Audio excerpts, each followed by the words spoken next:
चलिए जल्दी से बता दीजिए मेरे भाई। बहुत शानदार। क्या मैं विजिबल हूँ, क्या मैं ऑडिबल हूँ? कमेंट करिए एक बार।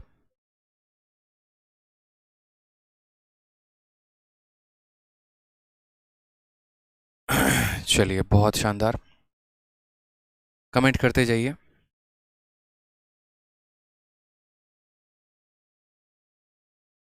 सर नीचे देखिए एक बार, नीचे नीचे नीचे, हाँ इसमें न्यू टैब में खोल दीजिए, डुप्लीकेट।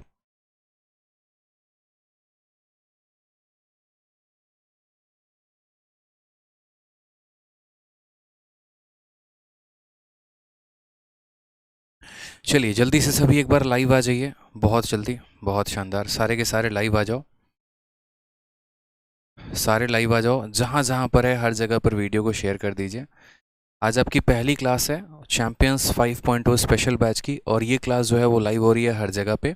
यूट्यूब पर भी आज ये क्लास पहली डेमो के तौर पर है और एप्लीकेशन पर भी है। तो ये क्लास फ्री है, जो सभी स्टूडेंट देख सकते हैं। और इस क्लास में मैं आपको काफ़ी कुछ बताने वाला हूँ। सबसे पहले तो जो आप लोगों का सबसे बड़ा क्वेश्चन होगा, how to score 50 out of 50 and 200 out of 200 in math. ठीक है, कि मैथ सब्जेक्ट में पर्टिकुलरली हम प्री में 50 में 50 और जो सीजल का मेंस होता है उसमें 200/200 हम कैसे लेकर आ सकते हैं। अभी अगर हाल फिलहाल की हम बात करें तो देखिए, अभी सीपीओ का रिजल्ट आया है और इसके साथ साथ एनटीपीसी का भी आंसर किया है। और इस आंसर की में हम देखें तो काफ़ी ऐसे स्टूडेंट हैं मेरे जिसमें काफ़ी अच्छा उन्होंने स्कोर किया हुआ है अलग अलग पेपर्स में। ठीक है, एनटीपीसी में हाईएस्ट स्कोर 97 भी है, 90 भी है जो स्टूडेंट है हमारे उनका। इसके अलावा अगर हम बात करें तो सीपीओ में भी ऑल इंडिया रैंक लेकर आने वाले काफ़ी स्टूडेंट हैं। सीजीएल और बाकी अदर एग्जाम्स में काफ़ी न्यूमरस सिलेक्शंस हैं। तो ये हुआ कैसे, अगर हम बात करें यहाँ पर, तो ये बच्चे कैसे इतने मार्क्स लेकर आ गए। ठीक है, तो ये सभी बातों को हम एक बार जानेंगे कि कैसे इनके इतने सिलेक्शंस हुए, क्या हुआ। बहुत शानदार। सारा सेट कर दो। ठीक है, चलिए एक बार बताते रहिएगा ऑडियो वीडियो क्लियर है कि नहीं, कमेंट के साइज को।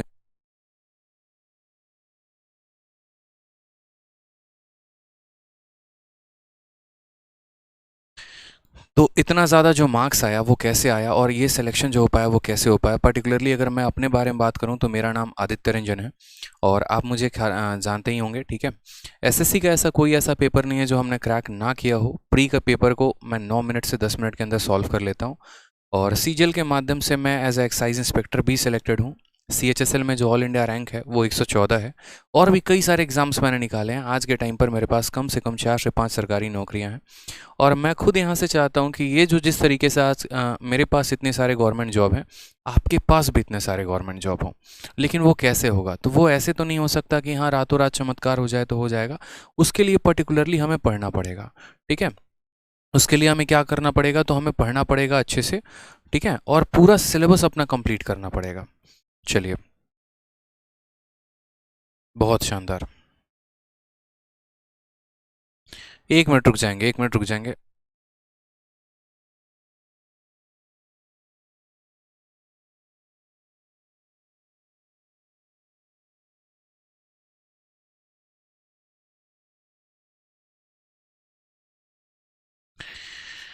थोड़ा सा टेक्निकल इशू है, थोड़ा सा सब्र करते हैं।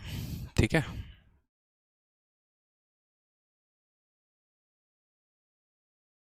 हम्म, हम्म,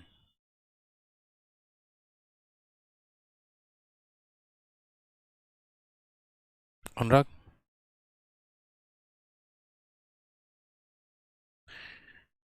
चलिए एक बार बताइए, ऑडियो वीडियो क्लियर है ना हर जगह पे? सर 1 सेकंड देना, माउस से हुआ।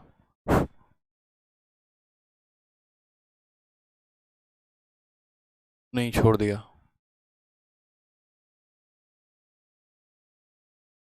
एक काम करो, इसको स्टॉप।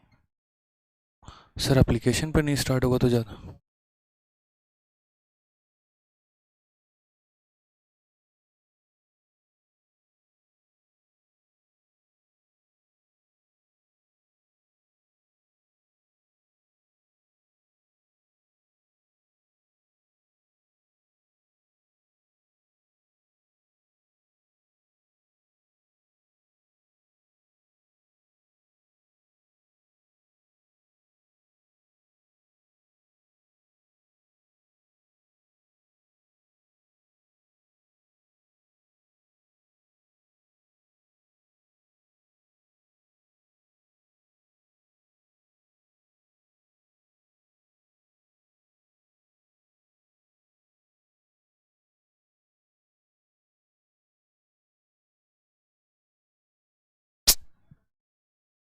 सॉरी, ऑडियो नहीं था, ठीक है। अब दोबारा से मैं कंटिन्यू करता हूँ।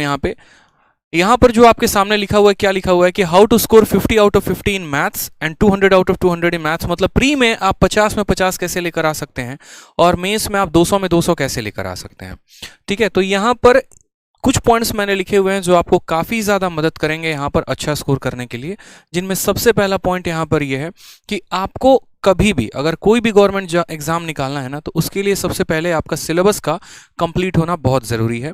यानी आपका सिलेबस 100% कंप्लीट होना चाहिए।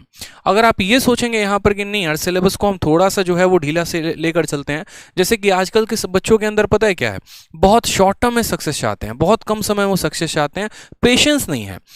पेपर के 20 दिन पहले सर पेपर कैसे क्रैक होगा, स्ट्रेटजी बता दीजिए। 4 महीने पहले आप तैयारी करते हैं। कल भी गुरुकुल में एक स्टूडेंट आया, सर सीजीएल के लिए हमारे पास 3 महीने बचे हुए हैं, उसके लिए रणनीति बता दीजिए कैसे क्रैक किया जाए।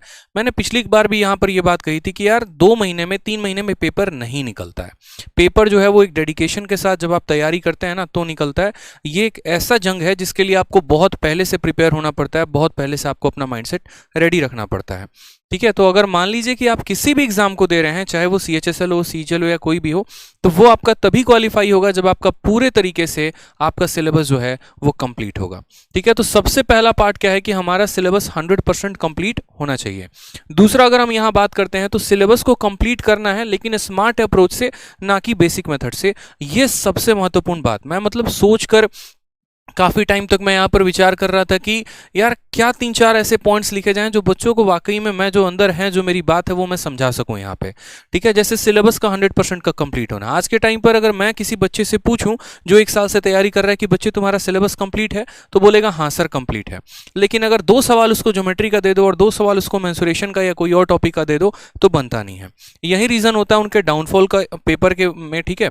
तो ये डाउनफॉल को वो कैसे रोक सकते हैं यहाँ पर, ठीक है। तो सिलेबस को जब आप कंप्लीट करते हैं ना तो पूरी ईमानदारी से किया करिए।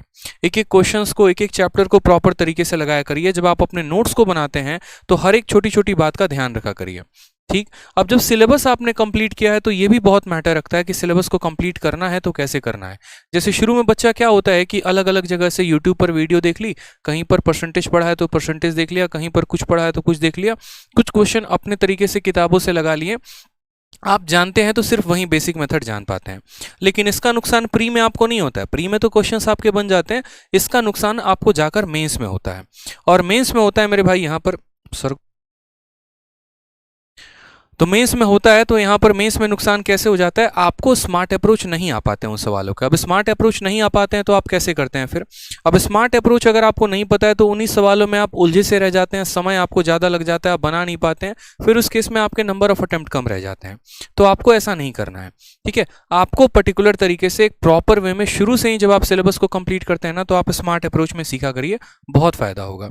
पहले क्या होता है कि बच्चा बेसिक से सीखता है कि सवालों को बनाना कैसे है, फिर उसके बाद जब वो स्मार्ट अप्रोच या अलग अलग जगह पर अलग अलग ट्रिक्स देखते हैं, फिर वो बेसिक अप्रोच को भुलाकर फिर वो नया अप्रोच को सीखने की कोशिश करते हैं।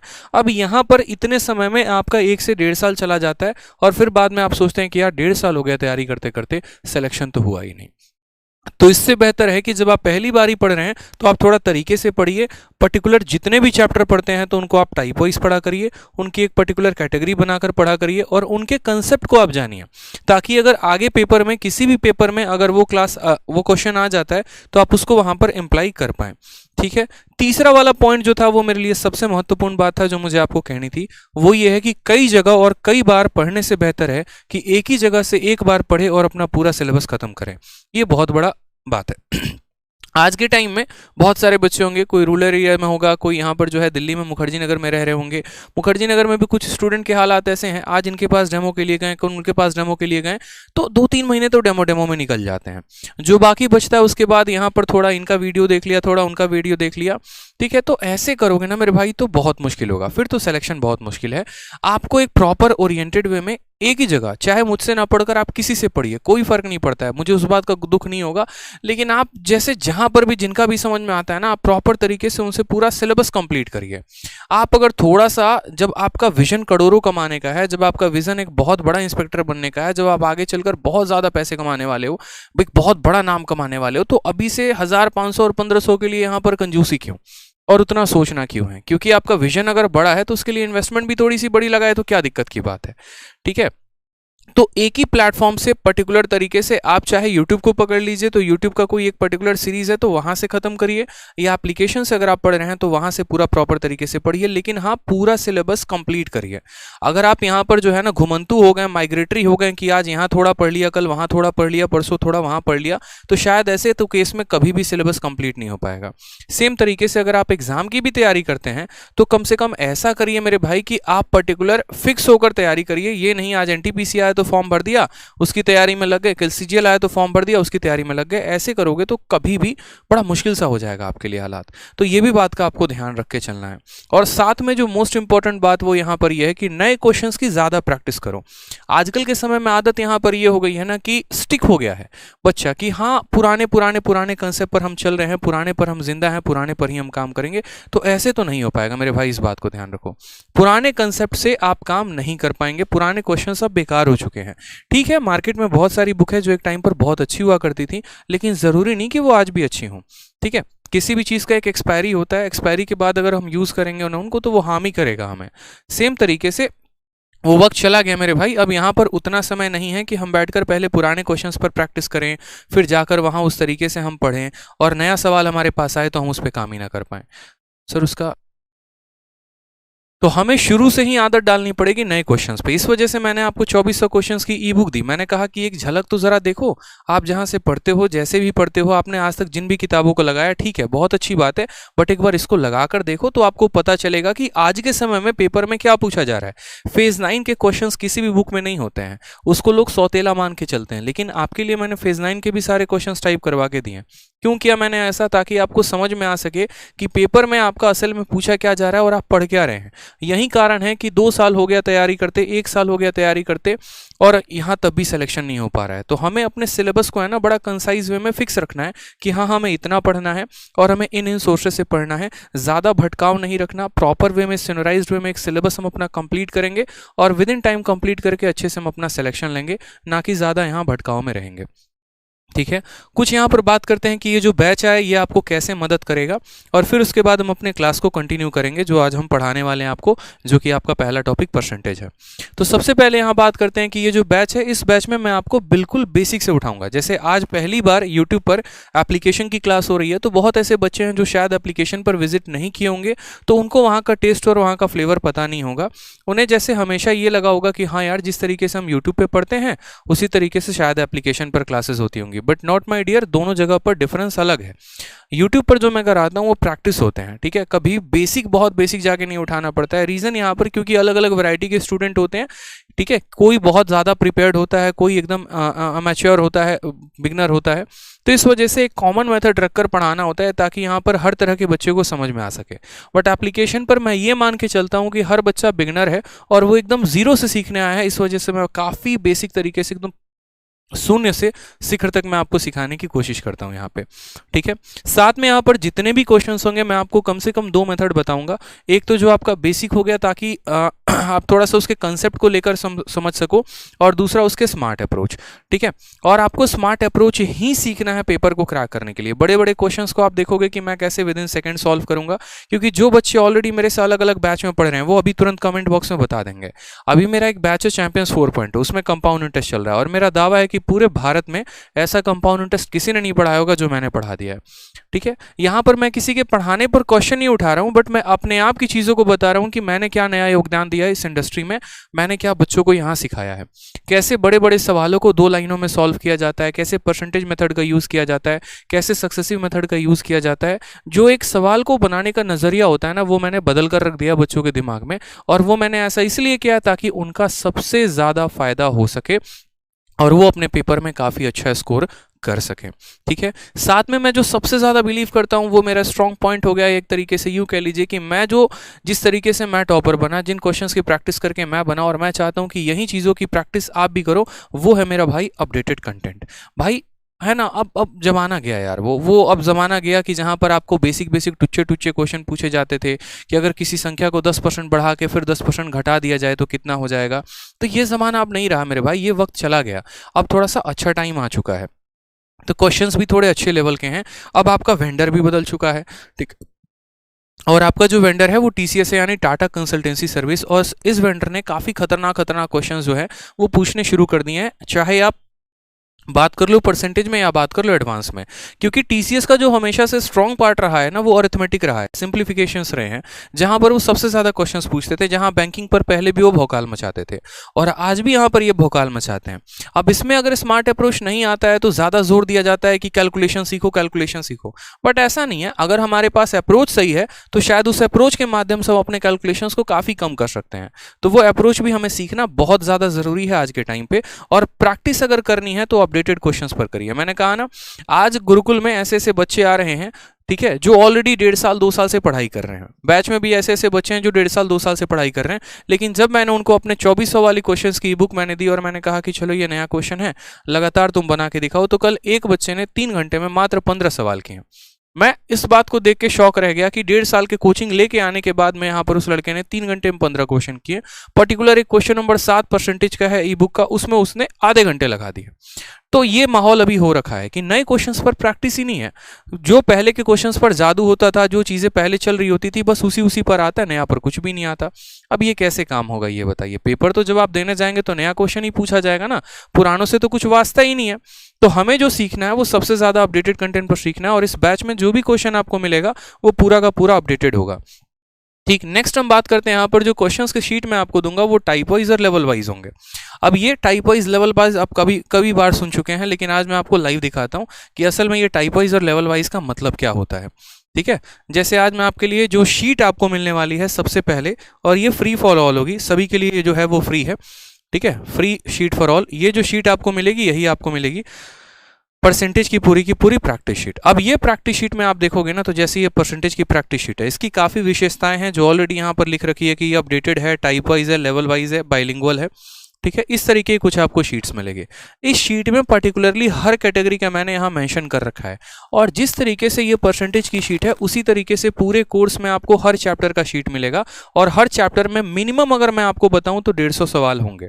ठीक है, इसमें जैसे आप सवालों को देखना शुरू करोगे तो सारे किस साल का ये क्वेश्चन है वो पूरा मेंशन्ड है, और इनको हमने टाइप वाइज बना रखा है। ऐसे नहीं कि कभी उठाया प्रीवियस ईयर छाप दिया, पढ़ाना शुरू कर दिया, वो बच्चे की जिम्मेदारी है, वो जाने, मेरा तो कोई प्रॉब्लम ही नहीं बनता, मैं क्यों जानूं यहाँ पर।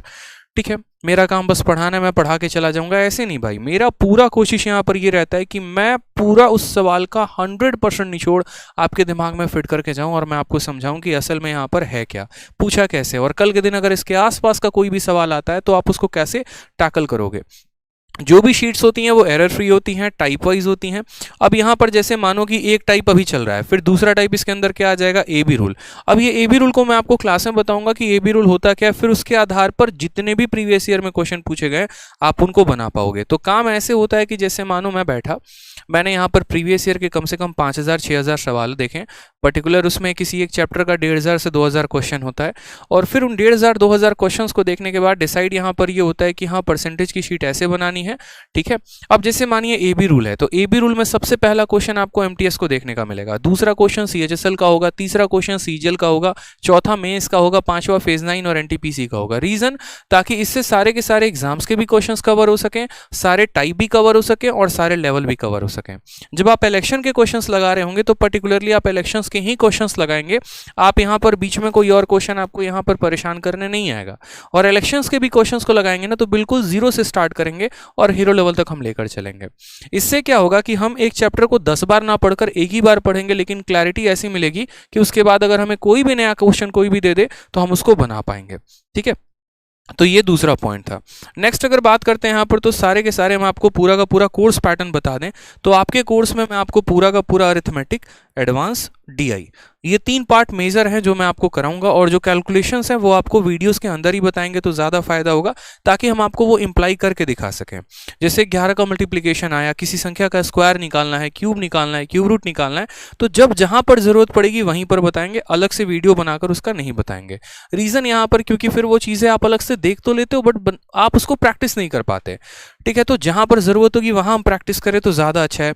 शीट के बारे में मैंने आपको बता ही दिया कि कैसे वो लेवल वाइज भी हैं, टाइप वाइज भी हैं, और नोट्स के बारे में मैंने आपको बता ही दिया है। ये सभी चीज़ें आपको आपके एप्लीकेशंस पर मिलेगी, और इसकी जो फीस है वो 899 है, 899 रुपये में 2 साल की वैलिडिटी के साथ कंप्लीट मैथ का आपको कोर्स मिलने वाला है। ठीक है, इससे ज़्यादा कुछ और बड़ी बातें हैं नहीं मेरे पास यहाँ पर। जो बातें मैं कराऊंगा मैं उतना ही कमिटमेंट आपसे कर सकता हूँ। ठीक, ये हो जाएगा, वो हो जाएगा, ऐसा हो जाएगा, ऐसा कुछ भी नहीं होगा। ठीक है, वही हो पाएगा जब आप मेहनत करोगे तो आप रैंक भी लेकर आ सकते हो, और आप मेहनत नहीं करोगे तो शायद मैं कितना भी अच्छा क्यों ना पढ़ा लूँ, आप स्कोर नहीं कर पाओगे। क्योंकि यार एक टीचर से तो पूरा का पूरा भारत पढ़ता है ना यार। मेरे से तो पढ़ने वाले ऐसे स्टूडेंट हैं जो कश्मीर से लेकर कन्याकुमारी तक पढ़ते हैं, लेकिन सिलेक्शन उसमें कितनों का होता है, उन्हीं का जो डेडिकेटेड होते हैं। मेरे से पढ़ने वाला वो भी स्टूडेंट है जो ऑल इंडिया रैंक 2019 में लेकर आया है जीएसओ की कैटेगरी में, और नॉर्मल रैंक उसका ऑल इंडिया 14 है, जो मेरा रिकॉर्डेड बैच का है। मेरे का पढ़ने वाला वो भी स्टूडेंट है जो राइट नाउ अभी मेंस का पेपर दे रहा है, और डेली वो मुझे स्कोर भेजता है, तो उसके 200 में 200 मार्क्स आते हैं। पढ़ने वाले वो भी स्टूडेंट है जिनके एनटीपीसी में 97 आए हैं। पढ़ने वाले वो भी स्टूडेंट है जिनका सीपीएम ऑल इंडिया रैंक आया है। और पढ़ने वाले वो भी स्टूडेंट है जो पिछले 1 साल से पढ़ रहे हैं, लेकिन 20 नंबर से मैथ में ज़्यादा नहीं लेकर आ पा रहे हैं। तो दोनों साइड होते हैं, लेकिन वो दोनों साइड में जो ब्राइटर साइड होता है वो कब पॉसिबल होता है, जब मेरी मेहनत और आपकी मेहनत साथ ट्रैक पर चल जाए। ठीक है, तो ज़्यादा फायदा होता है। पता चले एक तरफ मैं ही खींचे जा रहा हूँ, आप क्लास में रेगुलर ही नहीं है, आप लाइव आ ही नहीं रहे, आप टाइम पर आ ही नहीं रहे, तो भाई मैं कितनी भी कोशिश कर लूँ ना, आप नहीं सीख पाएंगे। तो यहाँ पर जो है ना, दोनों तरफ से मेहनत चाहिए। मैं तो करूँगा करूँगा, ये मेरी हाथ में है, बट वहाँ पर ऑन द अदर साइड आपसे भी चाहिए कि जब आपकी क्लास रेगुलर हो रही है, रोज टाइम पर हो रही है, तो आप भी लाइव रहें, मौजूद रहें, आप सीखे जो मैं कराना चाहता हूँ, तभी फायदा होगा। तब आपको दिखेगा कि आपका मैथ इंप्रूव हो रहा है। आज मेरे पास कम से कम मैं 30,000 से 40,000 बच्चों को एप्लीकेशन पे पढ़ा चुका हूँ। ठीक है, मेरे अलग अलग बैचेस का अगर हम टोटल सम निकाल दे तो कम से कम 40,000 प्लस एडमिशन्स मेरे हो चुके हैं। और ये बच्चों का जो एक तरीके से आप रेस्पॉन्स देखोगे ना, तो 40,000 में आपको 4 भी नेगेटिव कमेंट नहीं मिल सकते हैं, ये मेरा दावा है। ये एक अपने आप में बहुत बड़ी बात है। कोई भी मार्केट में कोई भी चीज़ आती है ना, तो उसका पॉजिटिव फीडबैक भी होता है, नेगेटिव फीडबैक भी होता है, बट ये शायद ऊपर वाले की देन है कि नेगेटिव फीडबैक कभी नहीं आया। आज भी यूट्यूब पर अभी 1500 बच्चे लाइव देख रहे हैं। एक स्टूडेंट भी ये बात नहीं कह सकता है कि मैंने कभी आज तक किसी भी स्टूडेंट का 1 रुपए की बेईमानी की हो, या कभी वो ऐसा भी स्टूडेंट हो कि ये बोल दे कि सर बैच लिया है और नुकसान हुआ है। ये ओपन है, ओपन चैलेंज मैं कह रहा हूँ यहाँ पर है, क्योंकि कभी ऐसे बच्चे को फील ही नहीं हुआ। उसको हमेशा ये फील होता है यार कि इतनी ज़्यादा वैल्यू मिली और कंटेंट में यहाँ पर प्राइस बहुत कम है। और यही रीज़न है कि 1 साल के अंदर 40,000 प्लस एडमिशन्स हैं मेरे पास। ठीक है, बट ये मैंने कभी आज तक बोला नहीं, और ना ही मुझे लगता है कि इसको बोलने की ज़रूरत है, क्योंकि जो पढ़ते हैं, सिलेक्शन लेते हैं, वो ऑटोमेटिक जानते हैं कि खेल क्या है और क्या नहीं है। ठीक है, चलिए तो आज के टॉपिक की हम शुरुआत करते हैं। सबसे पहला टॉपिक जो आज हम पढ़ने वाले हैं वो परसेंटेज, और परसेंटेज यानी प्रतिशत। ठीक है, आज मैं यूट्यूब पर पहली बार इतने बेसिक से शुरुआत करने वाला हूं। ठीक है, तो आप थोड़ा सा कोऑपरेट करेंगे चीज़ों को लेकर और पूरा समझने की कोशिश करेंगे, क्योंकि आज का माहौल भागम भाग वाला नहीं होगा। काफ़ी आराम से, स्थिर तरीके से, बड़े प्यार से हम पूरा सीखेंगे कि असल में परसेंटेज होता क्या है। ठीक है, कमेंट पर थोड़ा कम फोकस रहेगा, तो आप मेरी बातों को समझने पर ज़्यादा ध्यान दीजिएगा। बातें हम थोड़ा कम करेंगे और पढ़ाई पर ज़्यादा फोकस करेंगे। ठीक, तो सबसे पहला टॉपिक हमारा है परसेंटेज। अब हम बात करते हैं परसेंटेज क्या है। तो परसेंटेज मैं हमेशा से बोलते आया हूं, अरिथमेटिक की जान है। जैसे आपका कोई ना कोई जान है, तो यहाँ पर परसेंटेज किसकी जान है, तो अरिथमेटिक की जान है। अब ये परसेंटेज से अगर हम बात करें, यानी प्रतिशत से, तो परसेंटेज से आपके पेपर में कितने क्वेश्चंस आते हैं मेरे भाई, तो देखेंगे यहाँ पर। अगर हम बात करें यहाँ पर, तो परसेंटेज से आपके प्री में कम से कम 2 से 3 सवाल आते ही आते हैं। और अगर हम बात करते हैं यहाँ पर मेंस को लेकर, तो मेंस में आपके कुल मिलाकर 4 से 5 सवाल परसेंटेज के पूछे जाते हैं। ठीक है, जो कि डायरेक्ट एप्लीकेशंस पर होते हैं या फिर इनडायरेक्ट फॉर्म में भी पूछे गए होते हैं। तो हमें क्या करना होता है, क्या इसको छोड़ देंगे? बिल्कुल भी नहीं। आपको मैंने ये बात कहा कि डायरेक्ट तरीके से पूछा जाएगा या इनडायरेक्ट तरीके से पूछा जाएगा। ठीक है, तो ये इनडायरेक्ट तरीका क्या है? तो इनडायरेक्ट तरीका कहने का मतलब है कि जैसे आगे चल के मान लीजिए कि आप प्रॉफिट एंड लॉस यानी लाभ और हानि पढ़ेंगे, तो उसमें भी प्रतिशत का आपको उपयोग जानने को मिलेगा। सिंपल इंटरेस्ट और कंपाउंड इंटरेस्ट पढ़ेंगे, तो वहां पर भी परसेंटेज का बहुत ज़्यादा ज़रूरत पड़ेगा। मतलब आगे चल के पूरे अरिथमेटिक में आपको अगर कुछ भी कोई भी टॉपिक पढ़ना है ना, तो वहां पर आपको परसेंटेज की नीड होगी होगी। यानी आप इसको छोड़ के तो नहीं जा सकते हैं, इसको तो करना ही करना है। ठीक है, जिस तरीके से बिना सांस लिए आदमी नहीं रह सकता, उस तरीके से मैथ बिना परसेंटेज के तो रहा ही नहीं जा सकता है। यानी पहले इंपॉर्टेंस देनी है परसेंटेज, फिर उसके बाद कुछ भी चीज़ हो तो वो देखेंगे। अब ये परसेंटेज के अंदर आपको इतनी चीज़ें सीखने को मिलेंगी ना, मैं आपको काफ़ी चीज़ें बताने वाला हूँ। ए बी रूल क्या होता है, सक्सेसिव मेथड क्या होता है, रेशियो मेथड क्या होता है, कैसे हम बड़े बड़े परसेंटेज को तोड़ते हैं। ठीक है, 2 साल का सक्सेसिव कैसे निकालेंगे, 3 साल का कैसे निकालेंगे, रेशियो का इस्तेमाल कहाँ पर करेंगे। ठीक है, कहाँ पर जो है हम इलेक्शंस के क्वेश्चंस को शॉर्ट में सॉल्व करेंगे, कमीशंस को करेंगे, वेन डायग्राम को करेंगे, कई सारे इसके अंदर डाइवर्स टॉपिक आ जाते हैं। और आज इस साल जैसे मानो कि आपको इलेक्शन से क्वेश्चन आ गया तो अगले साल आपका वेन डायग्राम से क्वेश्चन आ जाएगा। तो क्वेश्चंस में काफ़ी सारे कैटेगरीज हैं और ये पूरा का पूरा मिलेगा आपको। बहुत जल्द आपके एप्लीकेशन पर PDF अपलोड हो जाएगी कल में, तो आप एक बार देख लीजिएगा। 150 क्वेश्चन से ऊपर का शीट आपको मिलेगा और यहाँ के हर एक क्वेश्चंस को मैं आपको कराऊंगा। और जब आपकी क्लास खत्म हो जाएगी ना, पूरा ये चैप्टर खत्म हो जाएगा, तो उसके बाद इसकी एक डिजिटल क्लास नोट्स भी आपको मिल जाएगा। ठीक है, चलिए, बहुत शानदार, बहुत अच्छे, बहुत अच्छे। चलिए, तो शुरू किया जाए सेशन को। आज सेशन को शुरू किया जाए। क्या करते रहते हो यार तुम लोग यार, कसम से, मतलब।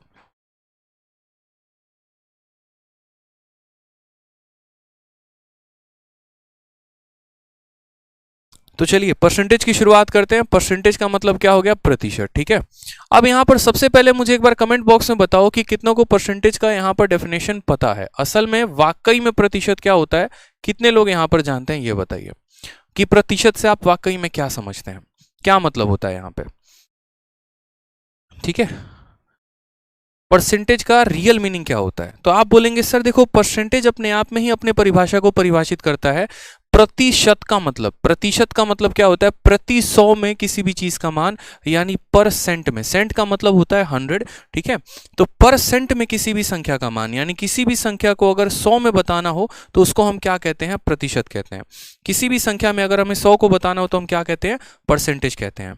ठीक है, चलिए, बहुत शानदार। अब यहां पर देखते हैं, तो जैसे मान लीजिए कि परसेंटेज में सबसे पहले इंपॉर्टेंट क्या होता है। जैसे मान लीजिए मैंने A% लिखा, तो A% का मतलब क्या होता है? तो यहां पर हम A लिखेंगे और जब ये परसेंटेज हटता है ना, तो उसके नीचे कितना आ जाता है? 100 आता है, यानी यही होता है परसेंटेज की वैल्यू। ठीक है, कि अगर हम किसी भी संख्या को परसेंट में लिख रहे हैं तो परसेंट का साइन जब नीचे हटेगा तो कितना आ जाएगा? 100 आ जाएगा। ये हो जाता है हमारा परसेंट।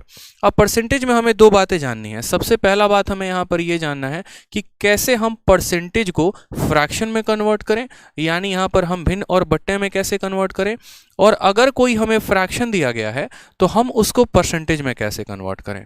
ठीक है, ये दो बातें अगर आपने जान ली तो समझिए अरिथमेटिक में जहां जहां पर कन्वर्जन आएगा वो आप पूरा का पूरा सीख लेंगे। ठीक, पहले परसेंटेज को फ्रैक्शन में कैसे कन्वर्ट किया जाता है और फ्रैक्शन को परसेंटेज में कैसे कन्वर्ट किया जाता है, ये जानना बहुत जरूरी है। यानी प्रतिशत को भिन्न में और भिन्न को प्रतिशत में। तो सबसे पहला यहां पर हम सीखते हैं परसेंटेज को फ्रैक्शन में कैसे कन्वर्ट किया जाए। तो हेडिंग डाल लीजिए आप लोग यहां पर कि परसेंटेज इनटू फ्रैक्शन।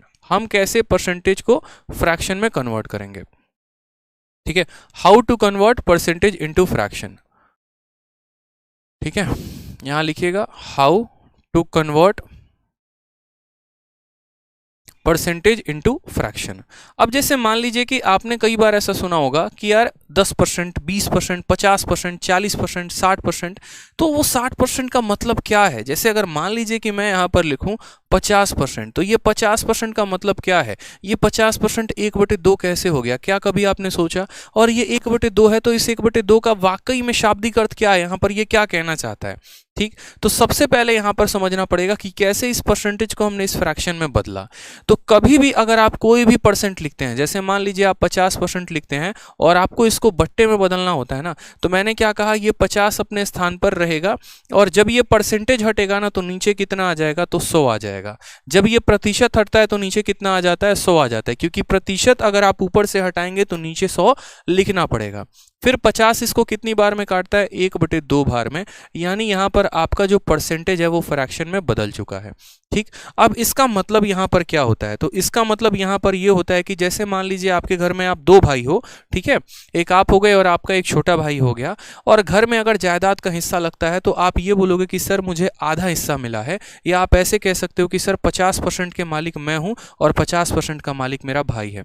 तो वो 50% कहां से आया, वो आधा कहां से आया? तो यहां पर वही बात है कि अगर आपके पास 2 रुपए हैं तो उसमें सिर्फ आपको कितना मिलेगा? 1 रुपए। तो 50% यही बात को बताता है। नीचे जो होता है वो हमेशा क्या होता है? तो नीचे जो होता है वो हमेशा टोटल वैल्यू होती है और ऊपर जो होता है वो हमेशा क्या होती है? तो परसेंटेज वैल्यू होती है।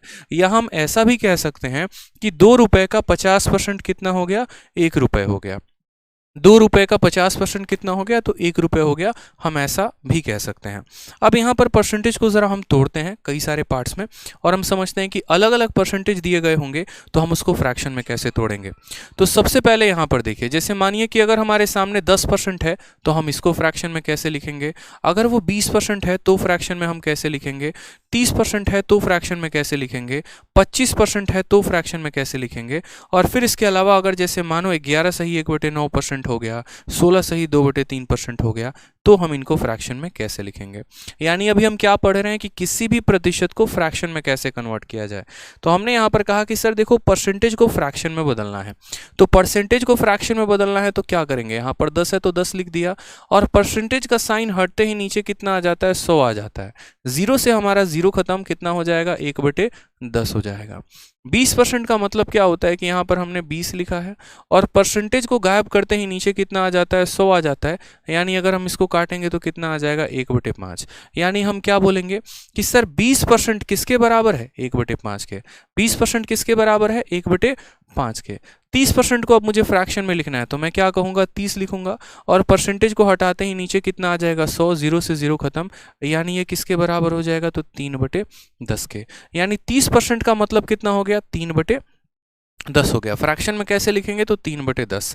25% को लिखना है तो हम क्या कहेंगे, सर ऊपर 25 लिख दीजिए और परसेंटेज को हटाएंगे तो नीचे कितना आ जाएगा, 100 आ जाएगा। यानी जब हम इसको काटेंगे तो 1/4 हो जाएगा।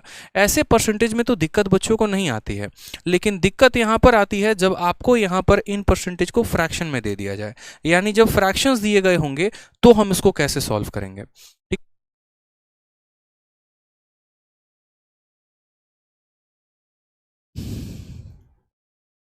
ठीक है, तो जैसे मान लीजिए यहाँ पर हम बात करते हैं सबसे पहले कि अगर मान लो यहाँ ये कह दे हमें 11 सही 1/9%, तो ये 11 सही 1/9% को हम कैसे तोड़ेंगे। आप मान लीजिए कभी भी कोई भी आपको मिक्स फ्रैक्शन दिया गया होता है तो आप उसको कैसे लिखते हो। ठीक है, मैं बोल रहा हूँ ना, एकदम बेसिक से उठाऊंगा आराम से और बहुत हाई लेवल तक हम चलेंगे, इसमें परेशान नहीं होना है हमको। ठीक है, आ जाइए। तो जैसे मान लीजिए कि हम यहाँ पर कहते हैं कि अगर हम 2 सही 4/7 लिखते हैं, तो 2 सही 4/7 का मतलब क्या होता है, इसको हम कैसे तोड़ते हैं। तो बोलोगे सर 2 को 7 के साथ गुना करेंगे। ठीक है, 2 को किसके साथ गुना करेंगे, 2 को 7 के साथ गुना करेंगे और उसमें यहाँ पर 4 जोड़ देंगे, तो ये हमारा न्यूमरेटर में आ जाएगा और डिनोमिनेटर में जितना है उतना ही लिखेंगे, यानी यहाँ पर अंश अपॉन हर। ठीक है, अब यहाँ बात करें यहाँ पर तो बोलेंगे सर 7 का 2 गुना 14, 14 4 कितना हो जाएगा, 18, 18/7। यानी अगर हमें यहाँ पर लिखना है 2 सही 4/7 को, तो वो किसके बराबर होता है, 18/7 के बराबर। किसके बराबर होता है, तो 18/7 के बराबर। उसी तरीके से अगर हमें यहाँ लिखना है तो पहले क्या करोगे, ये 11 को 9 से गुना करोगे, 99, 99 और एक कितना हो जाएगा, 100, और 100/9। यानी पहले अगर आप इस मिक्स फ्रैक्शन को पहले तो आप नॉर्मल फ्रैक्शन में लिखो ताकि आप इसको समझ पाओ कि इसको तोड़ना आगे कैसे है। फिर 100/9 जैसे आपने लिखा ना, तो उसके बाद आप इस 100 को ऐसे 100 रहने दो। ठीक है, 9 को 9 भी रहने दो, और परसेंटेज को हटाते नीचे कितना चलाएगा, तो नीचे यहाँ पर 100 चलाएगा। 100 से आप 100 को काट दीजिए, कितना वैल्यू आ गया, 1/9। यानी हम 11 सही 1/9 को किसके बराबर कहेंगे, तो 11 सही 1/9 को 1/9 के बराबर कहेंगे। ठीक है,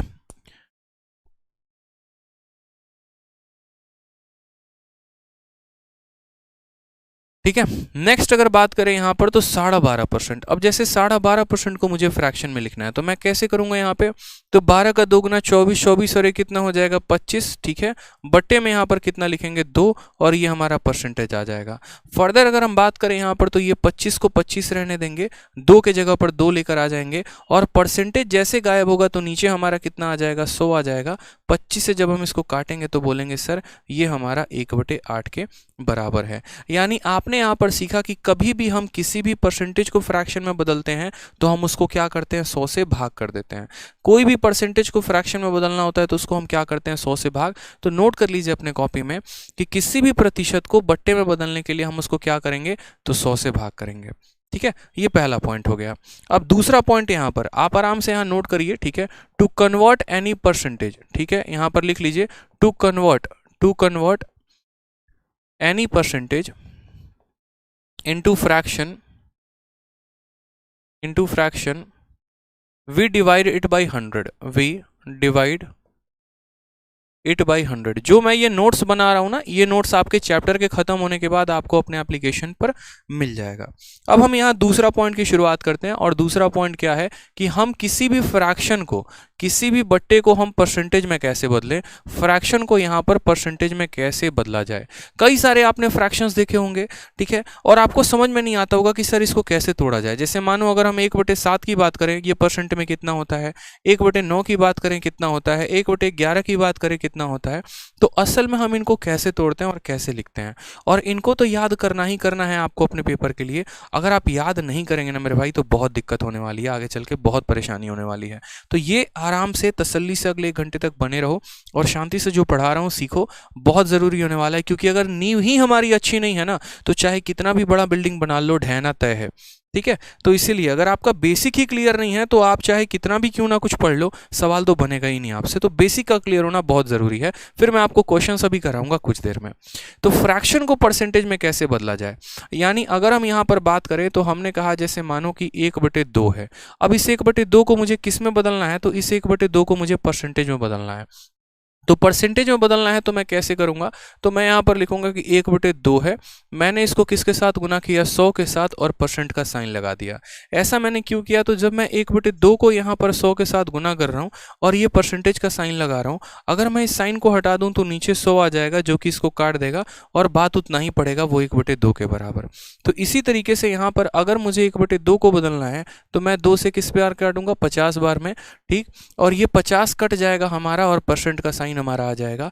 तो कोई भी बट्टा यहाँ पर किस में कन्वर्ट हो गया, तो फ्रैक्शन में। यानी कभी भी अगर हमें किसी भी फ्रैक्शन को परसेंट में बदलना हो तो हम क्या करते हैं, हम उसको 100 से गुना करते हैं। हम क्या करते हैं, उसको 100 से गुना करते हैं। अब हम लगातार कई सारे परसेंटेज को देखते चलेंगे, तोड़ते चलेंगे, जो हमारे पेपर के लिए इंपॉर्टेंट है। जैसे पहले 1/1 को देखो, फिर उसके बाद 1/2 हो गया, फिर 1/3 हो गया, 1/4 हो गया और 1/5 हो गया, ठीक है। 1/5 हो गया, 1/6 हो गया, 1/7 हो गया, 1/8 हो गया यहाँ पर। नेक्स्ट अगर बात करें तो 1/9 हो गया, 1/10 हो गया। अब बोलोगे सर कहाँ तक याद करना है, तो 1/20 तक, कम से कम 1/20 तक तो आपको याद करना ही करना है कि कैसे हम इनको परसेंट में लिखते हैं और क्या इनका मतलब होता है। तो 1/1 को परसेंट में लिखना है, तो मैंने क्या कहा, 100 से गुना करके किसका साइन लगा दो, परसेंट। तो ये किसके बराबर हो जाएगा, पूरा का पूरा 100% के। 1/2 को परसेंट में लिखना है तो क्या करोगे, 100 से गुना करके परसेंट लगा दो, 2 से ये कटेगा आपका 50 बार में, तो कितना आ जाएगा, 50% आ जाएगा। 1/3 को परसेंट में लिखना है तो किससे गुना कर दो, 100 से गुना कर दो। अब क्या 3 इस 100 को काट पाएगा, नहीं काट पाएगा। अब ये 3 इस 100 को नहीं काट पाएगा तो कैसे सॉल्व करेंगे, यहाँ पर जैसे मानो कि अगर कहीं पर आपको ये लिखा मिल जाए 100 और बट्टे में कितना मिल जाए 3, तो आप इसको कैसे लिखते हो। तो इसको लिखने के लिए आपको ये बात समझना पड़ेगा कि आपने यहाँ पर 100 लिखा है और आप उसको 3 से भाग कर रहे हो, तो कितनी बार में कटेगा, 3 से 3 बार में कटेगा तो 9 आ जाएगा। फिर आपका 1 और 0 हो जाएगा, फिर 3 से 3 बार में कटेगा तो 9 आ जाएगा, रिमाइंडर कितना बचेगा, 1, ठीक है। यानी यहाँ पर हम अगर इस संख्या को लिखे तो हम यहाँ पर क्या करते हैं, जो कोशिएंट आता है ना, यहाँ पर जो भागफल आता है उसको हम बीच में लिखते हैं, ठीक है। जो रिमाइंडर आता है, शेषफल आता है, उसको हम कहाँ लिखते हैं, ऊपर लिखते हैं। और जिससे हमने भाग किया होता है यानी डिवाइजर और भाजक, उसको हम नीचे लिखते हैं। तो कभी भी ऐसा कोई फ्रैक्शन है तो उसको डिवाइड करने के बाद ये ऐसे कैसे कन्वर्ट हुआ, मुझे लगता है अब ये बात आप समझ में आ गया होगा, ठीक है। तो सेम तरीके से मुझे यहाँ पर क्या करना है, 100 को 3 से भाग करना है। तो पहले 3 का 3 गुना हमारा 9 हो जाएगा, फिर 10 हो जाएगा, फिर 3 का 3 गुना 9 हो जाएगा, 1 बचेगा, उसको ऊपर लिख देंगे और बट्टे में 3 इतना परसेंट। अब मुझे 1/4 को परसेंट में लिखना है, तो मैं इसको क्या करूँगा, 100 से गुना करके परसेंट का साइन लगा दूंगा। कितना हो जाएगा मेरे भाई यहाँ पर, तो 25%, यानी ये वैल्यू कितना हो जाएगा, तो 25% के बराबर। अगर हम यहाँ बात करें 1/5 को लेकर, तो वापस हम 1/5 को किससे गुना करेंगे, 100 से, और 100 से गुना करने के बाद ये कितना हो जाएगा, 20 बार में काटेगा तो 20%, ठीक है। अगर हमें यहाँ पर देखना है कि 1/6 परसेंटेज के बराबर में कितना होता है, तो 1/6 इंटू परसेंट करेंगे तो क्या होगा, 2 से काटिए 3 बार में, 2 से काटिए 50 बार में, ये हमारा आ जाएगा 50/3%। और इस 50/3% को हम क्या लिख सकते हैं, तो 50/3% को यहाँ पर मेरे भाई 3 से भाग करो तो 16 का 3 गुना 48 होता है, 2 बचेगा और नीचे हमारा 3 आएगा, तो 16 सही 2/3 3%। ठीक है, आ जाइए 1/7 को मुझे परसेंट में लिखना है। मैं क्या करूंगा, 1/7 को 100 से गुना करूंगा। ठीक है, अब मुझे 100 को 7 से भाग करना है, तो 7 का 1 गुना यहाँ पर कितना होगा 7, 3 बचेगा, 3 और 0 30 हो जाएगा, 7 का 4 गुना 28, बचेगा 2 और यहाँ पर इतना। ये कई बार पूछा जाता है 1/7, तो याद रखना है कि 1/7 किसके बराबर होता है, 14 सही 2/7 के। बहुत अच्छे, जिनको याद है ना वो कमेंट में लिखते चले जाओ, ताकि आपका रिवीजन भी होता चला जाएगा और ये आपके लिए फायदेमंद होगा। ठीक है, 1/8, 1/8 को परसेंट में बदलना है, तो क्या करोगे, 100 से गुना करके परसेंट का साइन लगाओगे, 4 से काटोगे तो 2 बार में, 4 से काटोगे 25 बार में, तो बोलोगे सर 25/2%। लेकिन एग्जामिनर ये नहीं पूछता है, एग्जामिनर इस पे क्वेश्चन ही नहीं पूछता, वो तो सीधा फ्रैक्शन देता है। तो आप क्या करोगे, 2 से 1 बार में 2 चला जाएगा, 2 से 2 बार में 4 हो जाएगा, 5 में से 4 चला गया, 1 बचेगा, यानी 12.5% आपका आएगा।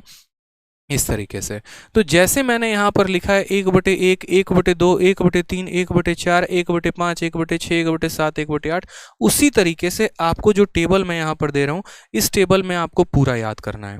ठीक है, और ये टेबल में कहाँ तक याद करना है, तो 1/1 से लेकर 1/20 तक पूरा कंप्लीट याद रखना है। 1/1 किसके बराबर, 100%, 1/2 किसके बराबर, 50%, 1/3 33 सही 1/3%, 1/4 25%, 1/5 20%। ये आपका फाउंडेशन है, और अगर आपने ये याद नहीं रखा ना जनाब, तो बड़ी दिक्कत होने वाली है।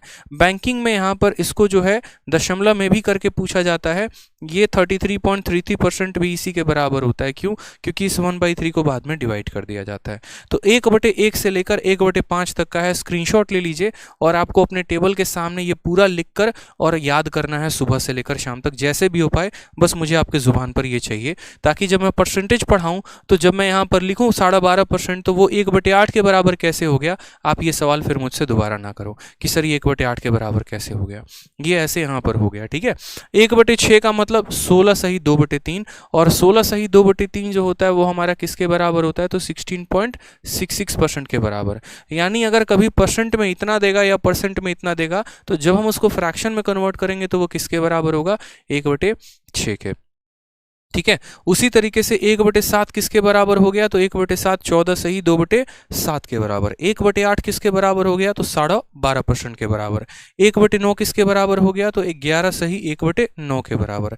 1/10 किसके बराबर, 10% के। याद रखना है जनाब, 1/20 तक आपको याद रखना है।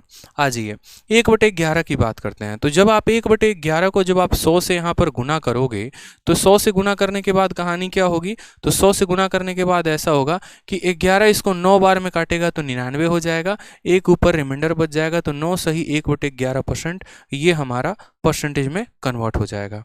यानी हमने यहाँ पर एक बात सीखा कि जब भी हम किसी भी फ्रैक्शन को परसेंटेज में बदलते हैं, तो हम यहाँ पर क्या करते हैं, हम उसको 100 से गुना करते हैं। ठीक है, और जब भी किसी परसेंटेज को फ्रैक्शन में बदलते हैं, तो हम उसको 100 से भाग कर देते हैं। ठीक है, आ जाइए 1/12 कितने के बराबर, 8 सही 1/3। 1/13 किसके बराबर, 7 9/13%। 1/14 किसके बराबर, ये बहुत इंपॉर्टेंट है, 1/14 7 सही 1/7% के बराबर। 1/15 किसके बराबर, तो 6 सही 2/3% के बराबर। ठीक है, 1/16 ये सभी को आपको वेरीफाई करना है। आपको कैसे करना है, तो 1/16 लेना है, उसको आपको 100 के साथ गुना करके यहाँ परसेंटेज का साइन लगा देना है। 4 से आप इसको 4 बार में काटेंगे, 4 से आप इसको 25 बार में काटेंगे, ये वैल्यू आपकी 25/4 के बराबर हो जाएगी। फिर फर्दर आप इसको काटोगे तो 4 से 6 बार में 24, एक बार में इतना, यानी 6 सही 1/4%, जो कि हमारा यहाँ कन्वर्ट हो चुका है। फर्दर अगर हम बात करें तो 1/17 हमारा इतने परसेंट, 1/18 5 सही 5/9%, 1/19 5 सही 5/19%, एकदम कमेंट में आंसर देते चलिएगा, और 1/20 5%। इसके अलावा और भी कई सारे यहाँ पर फ्रैक्शंस होते हैं जो आपके पेपर में पूछे जाते हैं, वो जब हम time to time question solve कर रहे होंगे ना, तो वहाँ पर हम देखेंगे। ठीक है, बीच में हम उनको इंटरफेयर नहीं करेंगे।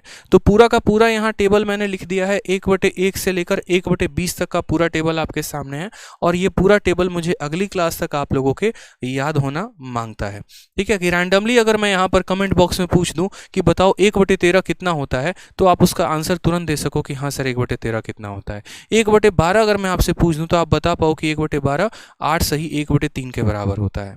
ठीक है, तो ये आपको कन्वर्जन बड़ा एकदम तेजी में आना चाहिए। जैसे मैं हमेशा कहता हूँ कि गाड़ी में जब हम गियर बदलते हैं तो गियर बदलने के लिए हमें पूछना नहीं पड़ता अपने दिमाग से भाई बदले कि नहीं बदले, वो दिमाग ऑटोमेटिक एक्शन ले लेता है, जिसको हम रिफ्लेक्स कहते हैं।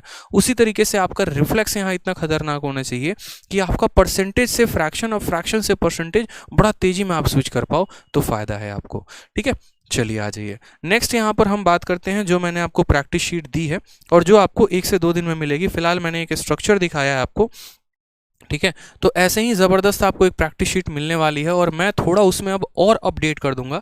जैसे इस बार का जो CHSL का पेपर हुआ है ना 2021 का, जिसकी आंसर की आई है, उसके भी क्वेश्चंस आपको इसके अंदर देखने को मिलेंगे। ये पिछले वाले बैच की शीट है और मैं हमेशा कहता हूं कि जब भी कोई नया बैच आता है तो उसकी शीट को मैं और अपडेट कर देता हूँ ताकि नए वाले स्टूडेंट्स को फायदा हो सके।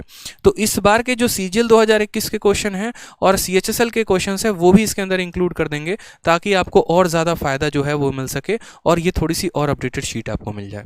तो जो सबसे पहला क्वेश्चन है आपकी शीट में देखेंगे, जब आपको शीट मिलेगी तो दिखेगा यहाँ पर। सबसे पहला क्वेश्चन से हम शुरुआत करते हैं और इस कैटेगरी का नाम है question based on percentage increase या डिक्रीज इन नंबर, यानी संख्याओं में प्रतिशत बढ़त या घटत। ठीक है, जब किसी संख्या को हम कुछ परसेंट बढ़ा दिए या किसी संख्या को हम कुछ परसेंट घटा दिए तो उसके में कितने परसेंट का चेंज आया, वो हम सभी सवालों को कैसे सॉल्व करेंगे तो वो देखते हैं।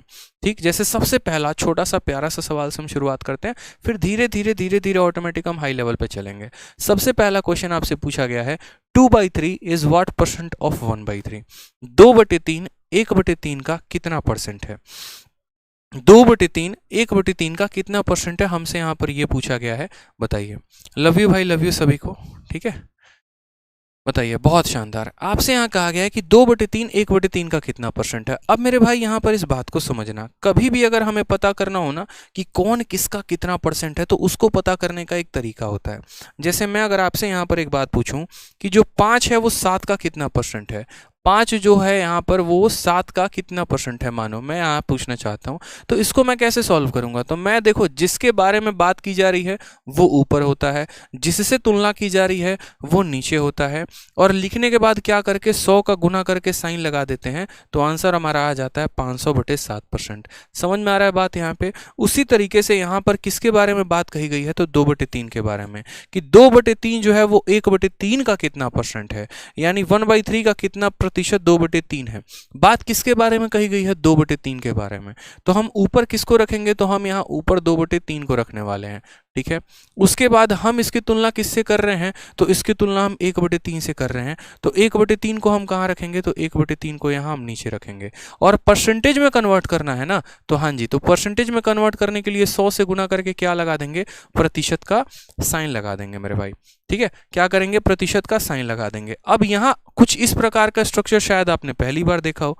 ठीक है, तो पहली बार देखा हो तो इसको कैसे तोड़ा जाता है, इसका भी एक जादू होता है, एक तरीका होता है। जब भी कोई फ्रैक्शन आपका इस फॉर्मेट में आ जाए, और फॉर्मेट क्या हो कि a/b को भाग किया गया है c/d के साथ, यानी एक फ्रैक्शन को एक फ्रैक्शन के साथ भाग किया गया है, तो इसको तोड़ के कैसे लिखते हैं? इसको तोड़ने का एक तरीका होता है, बता रहा हूं, पहली क्लास है, नोट कर लेना, फिर मत पूछना सर, बार बार पूछोगे फिर दिक्कत हो जाएगा। इसमें क्या होता है, सबसे पहली वाली संख्या को सबसे आखिरी वाले के साथ गुना किया जाता है, यानी a को किसके साथ गुना कर दो? तो d के साथ गुना कर दो और उनको ऊपर लिख दो, और जो ये दोनों नालायक बच गए ना, इनको यहाँ बीच में गुना करके नीचे लिख दो। समझ में आ रहा है? सबसे पहला वाला सबसे आखिरी वाले के साथ गुना होता है और वो ऊपर रहता है, और ये दोनों नालायक जो है ये बीच में गुना हो जाके नीचे रह जाते हैं। ठीक है, तो सेम तरीके से यहाँ पर आप यहाँ बोलोगे कि सर देखो, दो तरीके हैं, या तो आप ऐसे कह लो कि इसका डिनोमिनेटर इसके डिनोमिनेटर को काट लेगा, 2 × 100 200% आ जाएगा, या फिर आप इसको ऐसे समझ लो कि सबसे ऊपर वाला सबसे नीचे वाले को गुना करेगा, यानी 2 × हमारा 3 ऊपर आएगा। ठीक है, तो ये हमारा इसके साथ गुना हो गया जो ऊपर आ गया, जो बच गए वो नीचे आ गए, यानी 1 × 3 आ गए, और इंटू हमारा 100%।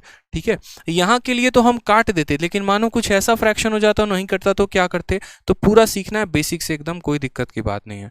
2 × 100 कितना हो जाएगा? 200% हो जाएगा। तो यहाँ पर हमारा आंसर कितना आएगा? ऑप्शन नंबर डी जो है वो हमारा करेक्ट आंसर होगा, डी फॉर दिल जले इज द करेक्ट आंसर। अब यहाँ पर इस सवाल का शॉर्ट में आप आंसर दे सकते थे, और शॉर्ट में मात्र एक लाइन में भी आंसर इसका दे सकते थे अगर आपका थोड़ा सा कंसेप्ट क्लियर होता तो, अगर आप इतना भी बेसिक में ना घुसते तो। ठीक है, यहाँ पर सवाल में देखो तो 2/3 के बारे में चर्चा है, और किसके साथ तुलना की गई है? 1/3 के साथ।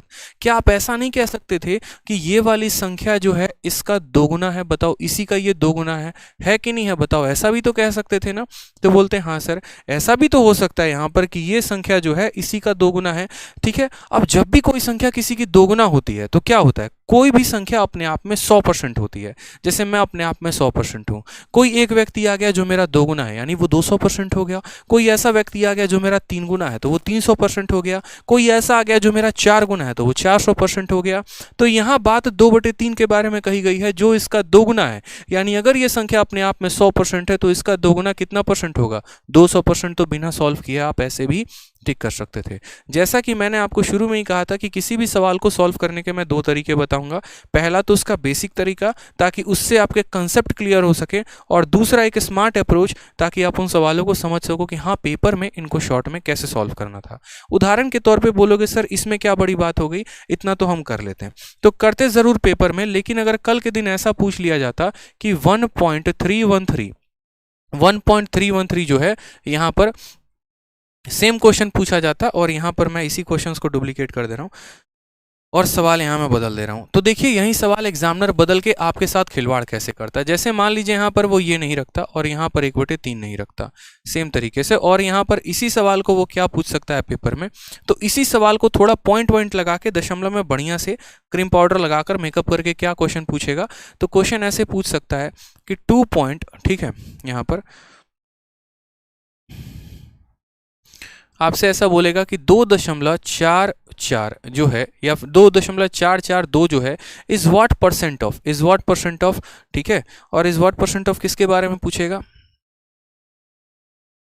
तो मानो यहाँ पर इसके बारे में पूछ सकता है कि 2.441 इज व्हाट परसेंट ऑफ 1.221, ठीक है, यानी ये जो संख्या है ना मेरे भाई, ये संख्या इसका कितना परसेंट है। अब अगर दिमाग लगाओगे तो यार इसी का तो ये 2 गुना है ना। देखो, 1 का 2 गुना 2 है, 2 का 2 गुना 4 है, 2 का 2 गुना 4 है, 1 का 2 गुना 2 है, यानी इसका ये 2 गुना है। और जब भी कोई संख्या किसी की 2 गुना होती है तो आंसर कितना आएगा? 200% आएगा। ठीक है, तो ये फायदा हो गया जहां पर हमें डिवाइड दशमलव, अगर नॉर्मल तरीके से करते तो क्या करते, आप यहां पर 2.442 को लिखते, फिर नीचे 1.221 को लिखते, फिर 100 से। इतना क्यों करना? आंखें तो देख रही है ना कि हाँ वो इसका दोगुना है, तो जब अपने आप में वो 100% होगा तो क्या ये 200% नहीं हो जाएगा? बोलो। तो ये छोटी छोटी बातों का यहाँ पर ध्यान रखो। नेक्स्ट यहाँ पर बात करते हैं, जैसे second question, 80 metre is what percent of 5 kilometre. बेशक आपको लग रहा हो कि यार ये मैंने क्या क्वेश्चन दे दिया है, लेकिन हाँ ये जरूरी है बताना यहाँ पर, क्योंकि अभी भी आप ग्रेजुएट होने के बाद भी और इस माहौल में तैयारी करने के बाद भी आपकी छोटी छोटी चीज़ें क्लियर नहीं होती हैं कि यार हम इनको कैसे सॉल्व करें। ठीक है, तो वो भी आपको समझना है। कहीं ना कहीं मैट्रिक सिस्टम पर भी आपको अपने आप को पकड़ बनाकर रखनी है। जैसे यहाँ 80 मीटर पूछा गया कि 80 मीटर 5 किलोमीटर का कितना परसेंट है, तो सबसे पहले आपको यहाँ बात समझनी पड़ेगी। इस सवाल को आप कैसे सॉल्व करोगे? ऐसे लिखोगे कि 80 मीटर की बात कही गई है तो 80 मीटर को ऊपर लिख दिए हैं, किसके साथ तुलना की गई है? 5 किलोमीटर को, तो 5 किलोमीटर को नीचे लिख दिए, इनटू लिख दिए यहाँ पर 100, यहाँ पर इसको हम काट दिए, 5 से कटा 20 बार में, 80 इंटू 20 1600, 1600 तो है ही नहीं, ऑप्शन में फंस गए। ऐसा नहीं करना होता, ऐसा नहीं करना होता। आप क्या कर रहे हैं? आप तुलना कर रहे हैं, तो तुलना कर रहे हैं तो कैसे तुलना करेंगे? क्या आप लीटर को केजी के साथ तुलना कर सकते हैं? क्या किसी के रफ्तार को समय के साथ तुलना कर सकते हैं? जैसे आप बोलेंगे भाई मेरी स्पीड 10 किलोमीटर प्रति सेकंड है या 10 मीटर पर सेकंड है और तुम्हें 5 सेकंड लगते हैं, नहीं होता ना। कभी भी जो कंपेरिजन होता है, कभी भी जो परसेंटेज निकाला जाता है, वो सेम रेशियोज में निकाला जा सकता है। वजन का तुलना वजन से ही किया जाता है, उम्र की तुलना उम्र से ही की जाती है। ठीक है, ऐसा नहीं है कि मैं बोलूं मेरा वजन 50 किलो है, तुम्हारी उम्र 25 तुम्हारा उम्र 25 साल है और हम बैठकर कंपैरिजन कर रहे हैं, नहीं। कभी भी कंपैरिजन होगा तो सेम क्वांटिटी का होगा। यहाँ पर ये क्वांटिटी मीटर में है और ये क्वांटिटी किलोमीटर में है, तो जनाब कंपैरिजन तो हो ही नहीं सकता। या तो हमें इसको भी किलोमीटर में बदलना पड़ेगा और नहीं तो हमें इसको भी मीटर में बदलना पड़ेगा, तभी हम कंपैरिजन कर पाएंगे, नहीं तो नहीं कर पाएंगे। अब चलो मान लो यहाँ पर ये सवाल हमने मीटर और किलोमीटर में दिया, क्या ज़रूरी है कि एग्जामिनर मीटर किलोमीटर में दे? ऐसा भी तो हो सकता है वो सेंटीमीटर को किलोमीटर में बदलने को कह दे, ऐसा भी तो हो सकता है यहाँ पर कि मिलीमीटर और हेक्टोमीटर को कन्वर्जन में कह दे। मीटर सेंटीमीटर किलोमीटर तो सबको याद होता है, लेकिन अगर हेक्टोमीटर पूछ दिया, डेसीमीटर पूछ दिया तो वहाँ बत्ती गुल हो जाती है। तो वो भी हमें समझना है कि वो कन्वर्जन कैसे होता है, उसके बारे में समझो। तो बचपन में आपने एक ट्रिक याद किया होगा, या फिर आपने कन्वर्जन का आपको एक चार्ट पता होगा, नहीं पता होगा तो आज याद कर लो। सबसे पहले आता है मिलीमीटर, फिर उसके बाद आता है सेंटीमीटर। याद होगा यहाँ पर 3 इडियट का डायलॉग कि जब यहाँ पर कटरीना कह रहा हूँ, करीना कपूर जब मिलने जाती है उस छोटे से लड़के से, और वहाँ पर जो शिलोंग या जहाँ पर भी वो जाते हैं, तो क्या कहते हैं, मिलीमीटर तो अब सेंटीमीटर बढ़ गया, तो कहते हैं नहीं मिलीमीटर सेंटीमीटर नहीं बना, किलोमीटर बन गया ये तो, मतलब बहुत बड़ा हो गया। यानी जैसे जैसे हम नीचे जाते जाएंगे वैल्यू हमारी बढ़ती चली जाएगी। सबसे पहले आता है मिलीमीटर, फिर आता है सेंटी, तो मिली सेंटी डेसीमीटर, ठीक है, मिली सेंटी डेसी, और फिर आ जाएगा मीटर, फिर उसके बाद होगा डेका, फिर होगा हमारा हेक्टो, फिर उसके बाद होगा किलोमीटर। ठीक है, milli centi deci metre deca hecto kilometre, ये याद रखना है जनाब, milli centi deci metre deca hecto kilometre. क्यों? क्योंकि ये यूनिट ऑफ कन्वर्जन है, जैसे जैसे आप नीचे जाते जाएंगे वैसे वैसे आपकी वैल्यू बढ़ते चली जाएगी। अब इसमें भी हम आपको पूरा मैट्रिक सिस्टम में बताएंगे कि कैसे, अगर मानो कल के दिन मुझे मिलीमीटर को हेक्टोमीटर में कन्वर्ट करना पड़े तो कैसे कन्वर्ट करेंगे, या हेक्टोमीटर को मिलीमीटर में कन्वर्ट करना पड़े तो कैसे करेंगे। जैसे मान लीजिए कि ये एक बिल्डिंग है और इस बिल्डिंग में कई सारे फ्लोर यहाँ पर मौजूद हैं, ठीक है, तो यूं समझ लीजिए यहाँ पर कि सबसे नीचे कौन रहता है। आपको भी पता है कि बिल्डिंग में जब आप रहते हैं तो सबसे नीचे वाले फ्लोर का किराया सबसे ज़्यादा होता है और सबसे टॉप वाले का किराया सबसे कम होता है। यानी नीचे कौन रहता है, तो सबसे ज़्यादा बलवान आदमी, सबसे ज़्यादा पैसे वाला, सबसे ज़्यादा ताकत वाला, पहुँच वाला। तो उसी तरीके से जैसे जैसे हम नीचे बढ़ते चले जाएंगे हमारी वैल्यू बढ़ते चली जाएगी, हमारा पावर बढ़ते चला जाएगा, हमारा रुतबा बढ़ते चला जाएगा। और किराया बिल्डिंग का कैसे बढ़ेगा, तो किराया बिल्डिंग का ऐसे बढ़ेगा, ठीक है, यहाँ पर ये वैल्यू अपने आप के सारे 10 गुना होते चले जाएंगे। यानी यहाँ पर हम ऐसे कह सकें, तो जब हम यहाँ पर गए तो किलोमीटर को अगर आपको मीटर में बदलना है, किलोमीटर को किस में बदलना है, मीटर में बदलना है, तो आप यहाँ पर क्या कर दीजिए 10 से गुना। ठीक है, हेक्टो को अगर आपको डेका में बदलना है तो 10 से गुना। यानी जब आप नीचे से ऊपर जाते चले जाएंगे तो वैल्यू अपने आप का 10 गुना होते चली जाएगी। हर स्टेप पे, हर फ्लोर पे वैल्यू अपने आप का 10 गुना होते चली जाएगी, हर फ्लोर में। यानी जब भी एक बड़ा वैल्यू टूटेगा ना, तो वो यहाँ पर, जैसे अगर मैं बात करूँ, 1 किलोमीटर टूटेगा तो कितने हेक्टो को निकालेगा, तो 1 किलोमीटर के अंदर 10 हेक्टो होते हैं। 1 हेक्टो के अंदर कितना डेका होता है, 10 डेका होता है। 1 डेका के अंदर कितना मीटर होता है, 10। 1 मीटर के अंदर कितना डेसीमीटर होता है, 10। और 1 डेसीमीटर के अंदर कितना सेंटीमीटर होता है, 10। यानी जब भी आप नीचे से ऊपर की तरफ बढ़ते चले जाएंगे तो आप 10 से मल्टीप्लाई करते चले जाएंगे। और जब आप ऊपर से नीचे की तरफ चले आएंगे ना मेरे भाई, तो ऊपर से नीचे आने का मतलब क्या हो गया, अपने आप को और छोटा करना, और छोटा करना, और छोटा करना। यानी आप डिवाइड बाई 10 करते चले जाएंगे, हर स्टेप में आप डिवाइड बाई 10 करते चले जाएंगे। इस बात का ध्यान रखिए, ऊपर से नीचे आने का मतलब डिवाइड बाई 10, नीचे से ऊपर जाने का मतलब मल्टीप्लाई बाई 10। अब इसमें कन्वर्जन करेंगे तो कैसे करेंगे, इंपॉर्टेंट क्वेश्चन हमारे पास ये उठता है। तो चलिए थोड़ा कुछ वैल्यूज़ को हम कन्वर्ट करके देखते हैं। जैसे मान लीजिए कि मेरी इच्छा हुई कि मैं ये जानना चाहता हूँ कि 1 किलोमीटर के अंदर कितना मीटर होता है, तो मैं यहाँ पर क्या लिखूंगा, मैं यहाँ पर ऐसे लिखूंगा कि 1 किलोमीटर के अंदर यहाँ डैश मीटर होता है, डैश मीटर होता है। कैसे पता, मुझे कहाँ जाना है, मुझे किलोमीटर से मीटर पे जाना है, मुझे कहाँ से कहाँ जाना है, किलोमीटर से मीटर पे। तो मैं देखूंगा मैंने 1 सीढ़ी चढ़ी, 2 सीढ़ी चढ़ी, 3 सीढ़ी, कितने जीरो मुझे मिल गए, 1, 2 और 3। तो बस यहाँ पर हम 3 जीरो लगा देंगे। यानी 1 किलोमीटर के अंदर कितना मीटर होता है, तो 1000 मीटर होता है।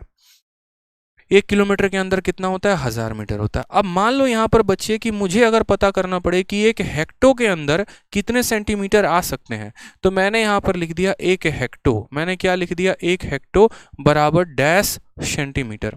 अब मैं यहाँ कन्वर्ट कर रहा हूँ, मैंने को अपने जर्नी शुरुआत करनी है हेक्टो से और मुझे जाना कहाँ पर है, सेंटीमीटर पे। तो मैं हेक्टो से 1 सीढ़ी, 2 सीढ़ी, 3 सीढ़ी, 4 सीढ़ी। 4 सीढ़ी का मतलब कितने जीरो लगाना है, तो 4 सीढ़ी का मतलब 1, 2, 3 और 4 जीरो लगाने हैं। यानी 1 हेक्टो बराबर 10,000 सेंटीमीटर।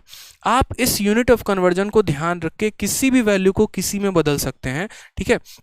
चलिए कमेंट बॉक्स में ज़रा एक बार बताइए कि अगर हम आपसे ये पूछें कि एक डेका के अंदर कितने सेंटीमीटर होते हैं, एक डेका के अंदर यहाँ पर कितने सेंटीमीटर होते हैं, तो आप बोलेंगे सर देखो कहाँ जाना है, तो डेका से शुरुआत करनी है। डेका से मीटर पे गए, मीटर से डेसी पे गए, डेसी से सेंटीमीटर, 10 10 10 यानी कुल मिलाकर 3 बार गए तो 3 आ गया। यानी अभी तो आप यहाँ पर ये सीख रहे थे कि जब आप नीचे से ऊपर की तरफ जाएंगे तो कन्वर्जन कैसा होगा। अब थोड़ा सा हम लोग उल्टा सीखते हैं, ठीक है। अब थोड़ा सा उल्टा सीखते हैं और उल्टा सीख के क्या करेंगे, तो उल्टा में अब हम ऊपर से नीचे की तरफ आएंगे।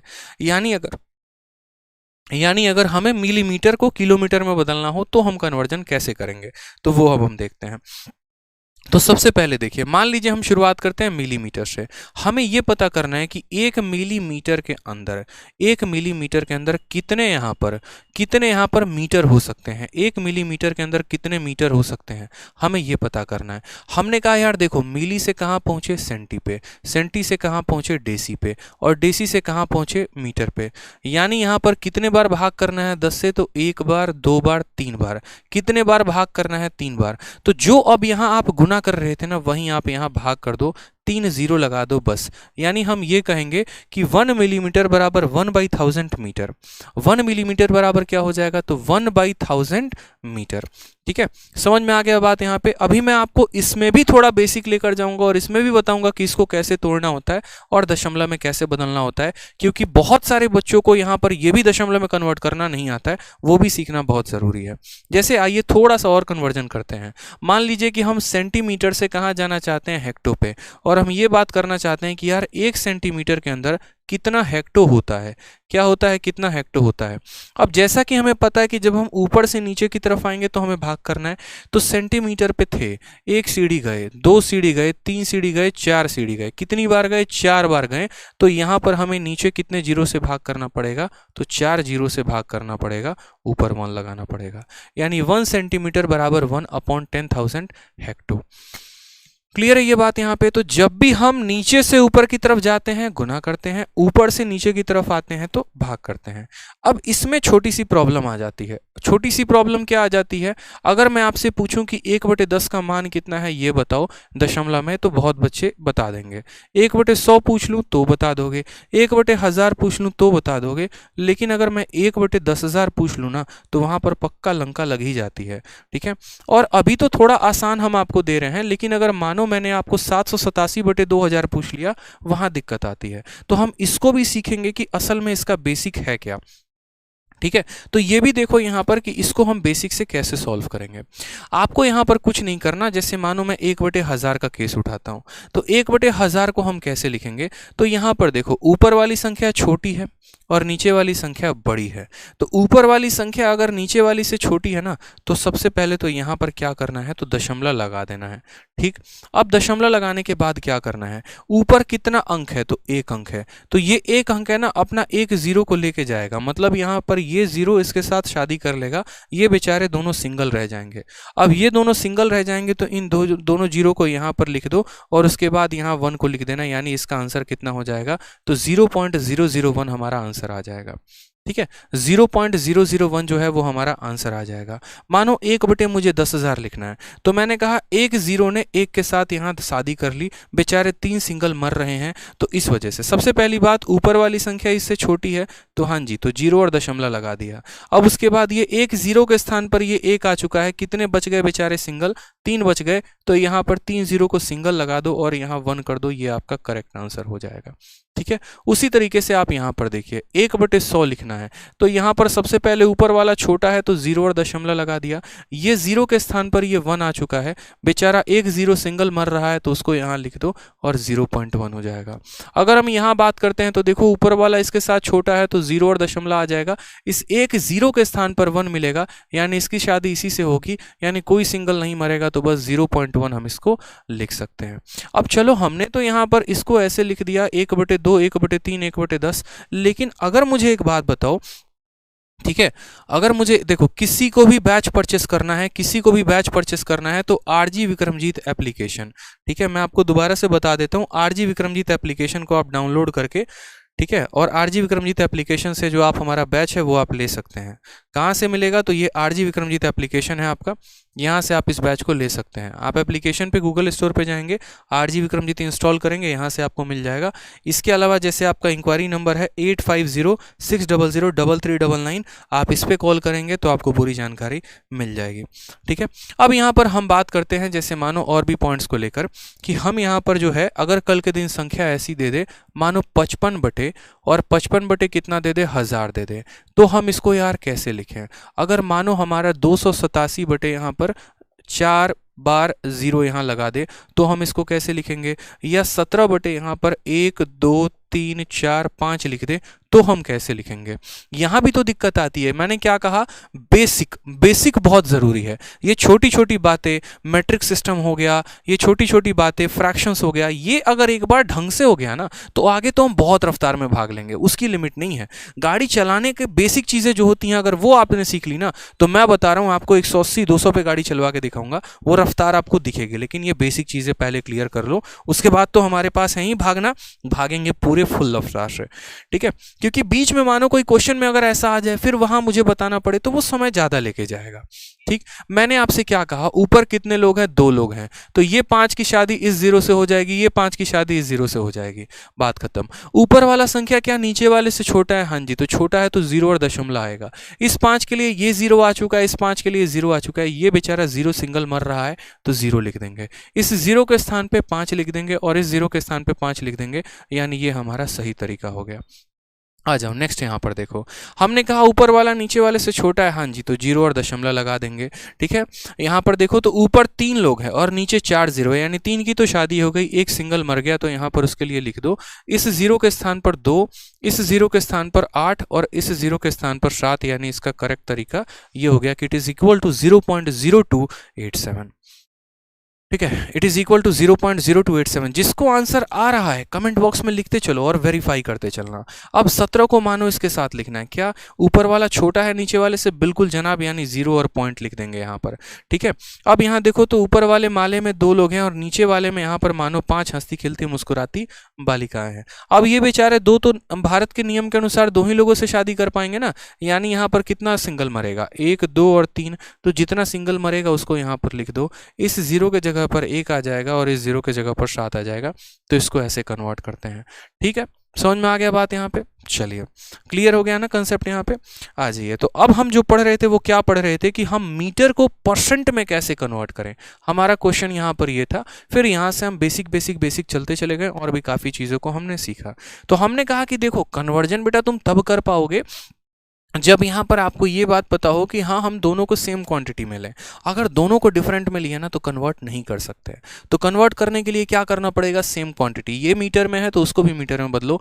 यानी हमें किसकी तुलना करनी है, 80 मीटर की, और किसके साथ करनी है, तो हमें 5 किलोमीटर के साथ करनी है। और किस में बताना है, परसेंट में। तो कभी भी फ्रैक्शन को परसेंट में बताना हो तो क्या करते हैं, 100 से गुना करके परसेंट लगाते हैं।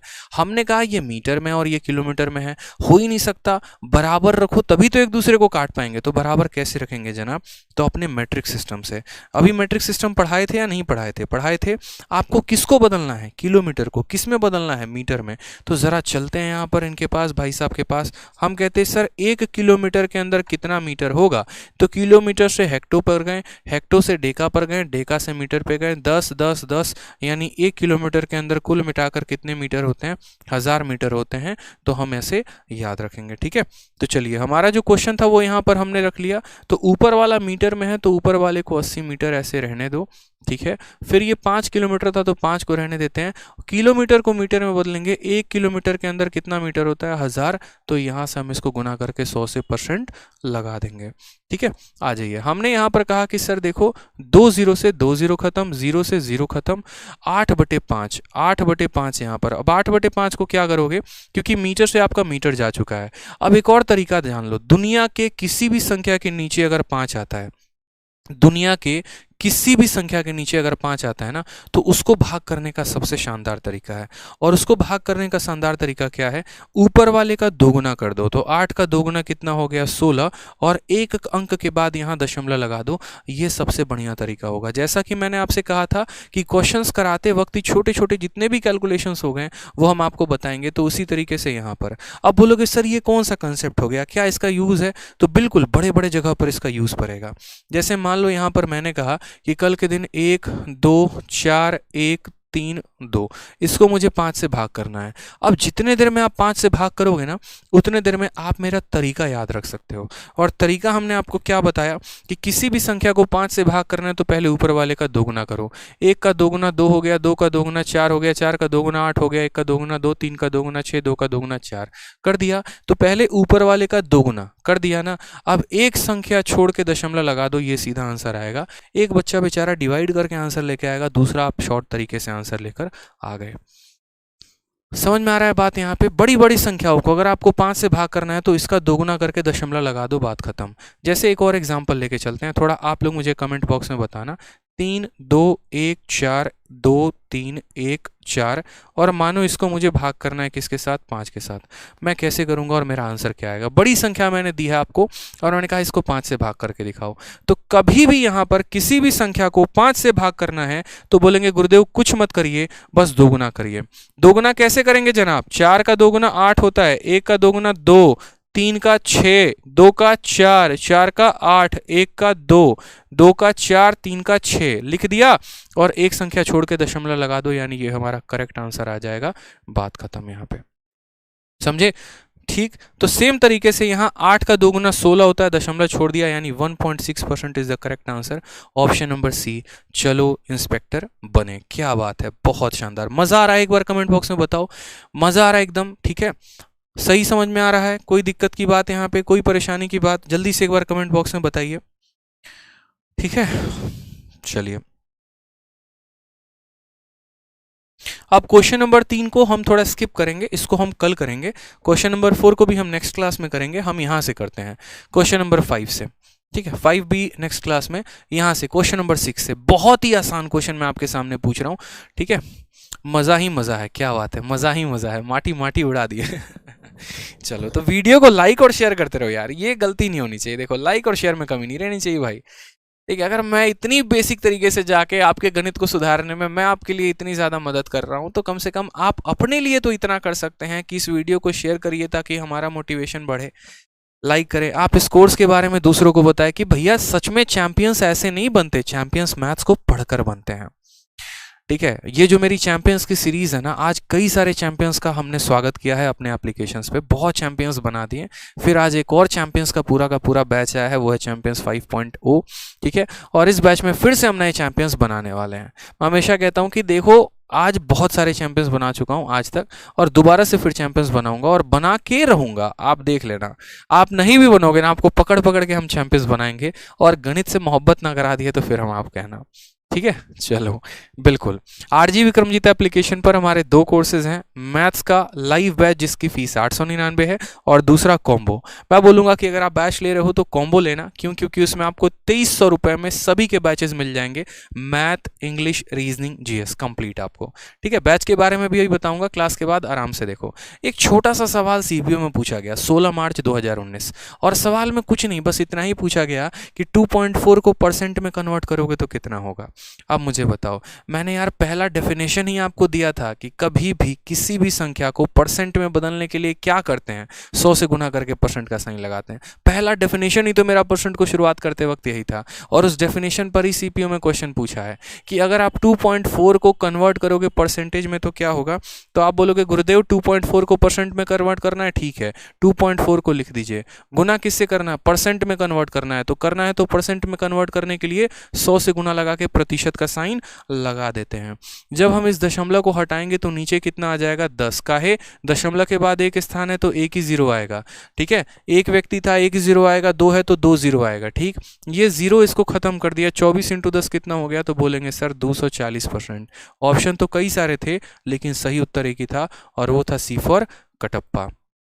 ठीक है, चलिए अगला सवाल पे जरा आते हैं, और अगला सवाल हम देखते हैं। जितने क्वेश्चंस मैं आपको छोड़ा हूं वो सारे क्वेश्चंस कराऊंगा, परेशान नहीं होना है। आ जाइए, मैंने कहा ना धीरे धीरे लेवल बढ़ाते चलेंगे, अचानक से लेवल बढ़ाएंगे तो कष्ट आप ही को होगा, हमें नहीं। क्वेश्चन नंबर 8 देखिए, आराम से हम टाइप वाइज भी कवर कर रहे हैं, लेवल वाइज भी कवर करेंगे। 8 नंबर सवाल, 26% of A is 832, what is 31% of A. यदि ए का 26% 832 है ना, तो ए का 31% का मान कितना होगा। अब इस सवाल को करने के कई सारे तरीके हैं, ठीक है, कई सारे तरीके हैं, लेकिन मैं आपको बोलूँगा कि आप उन तरीकों को अप्लाई करो जिनसे आपका समय बच सके और आप अपने लिए ज़्यादा फ़ायदा उठा सको। यहाँ पर क्या कहा गया है कि ए का 26% इतने के बराबर है, तो इसी ए का 31% कितने के बराबर होगा, इसी ए का 31%। देखो अब मानो पता है क्या होगा, सॉल्व करने का तरीका बेसिक अगर निहायती किताबों में ढूंढोगे जहाँ पर एकदम परिभाषा दी गई होगी ऐसे, ठीक है, 26% ऑफ ए बराबर 832 ऐसे, ठीक।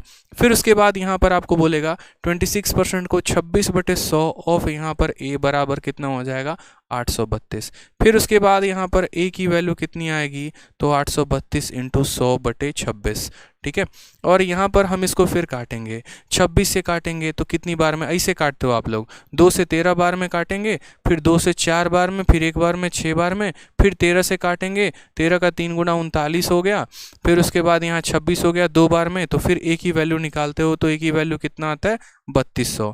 फिर उसके बाद उसका 31% निकालते हो, फिर 31% कैसे निकालोगे यहाँ पर, तो 31% ऑफ ए निकालना है, यानी हमें पता है क्या करना है, हमें यहाँ पर 31/100 इंटू यहाँ पर ए का मान कितना आया 3200। अब यहाँ पर फिर आप 0 से 0 को गुना करते हो, फिर वैल्यू आपकी कितनी आती है, तो 31 इंटू 32 आती है।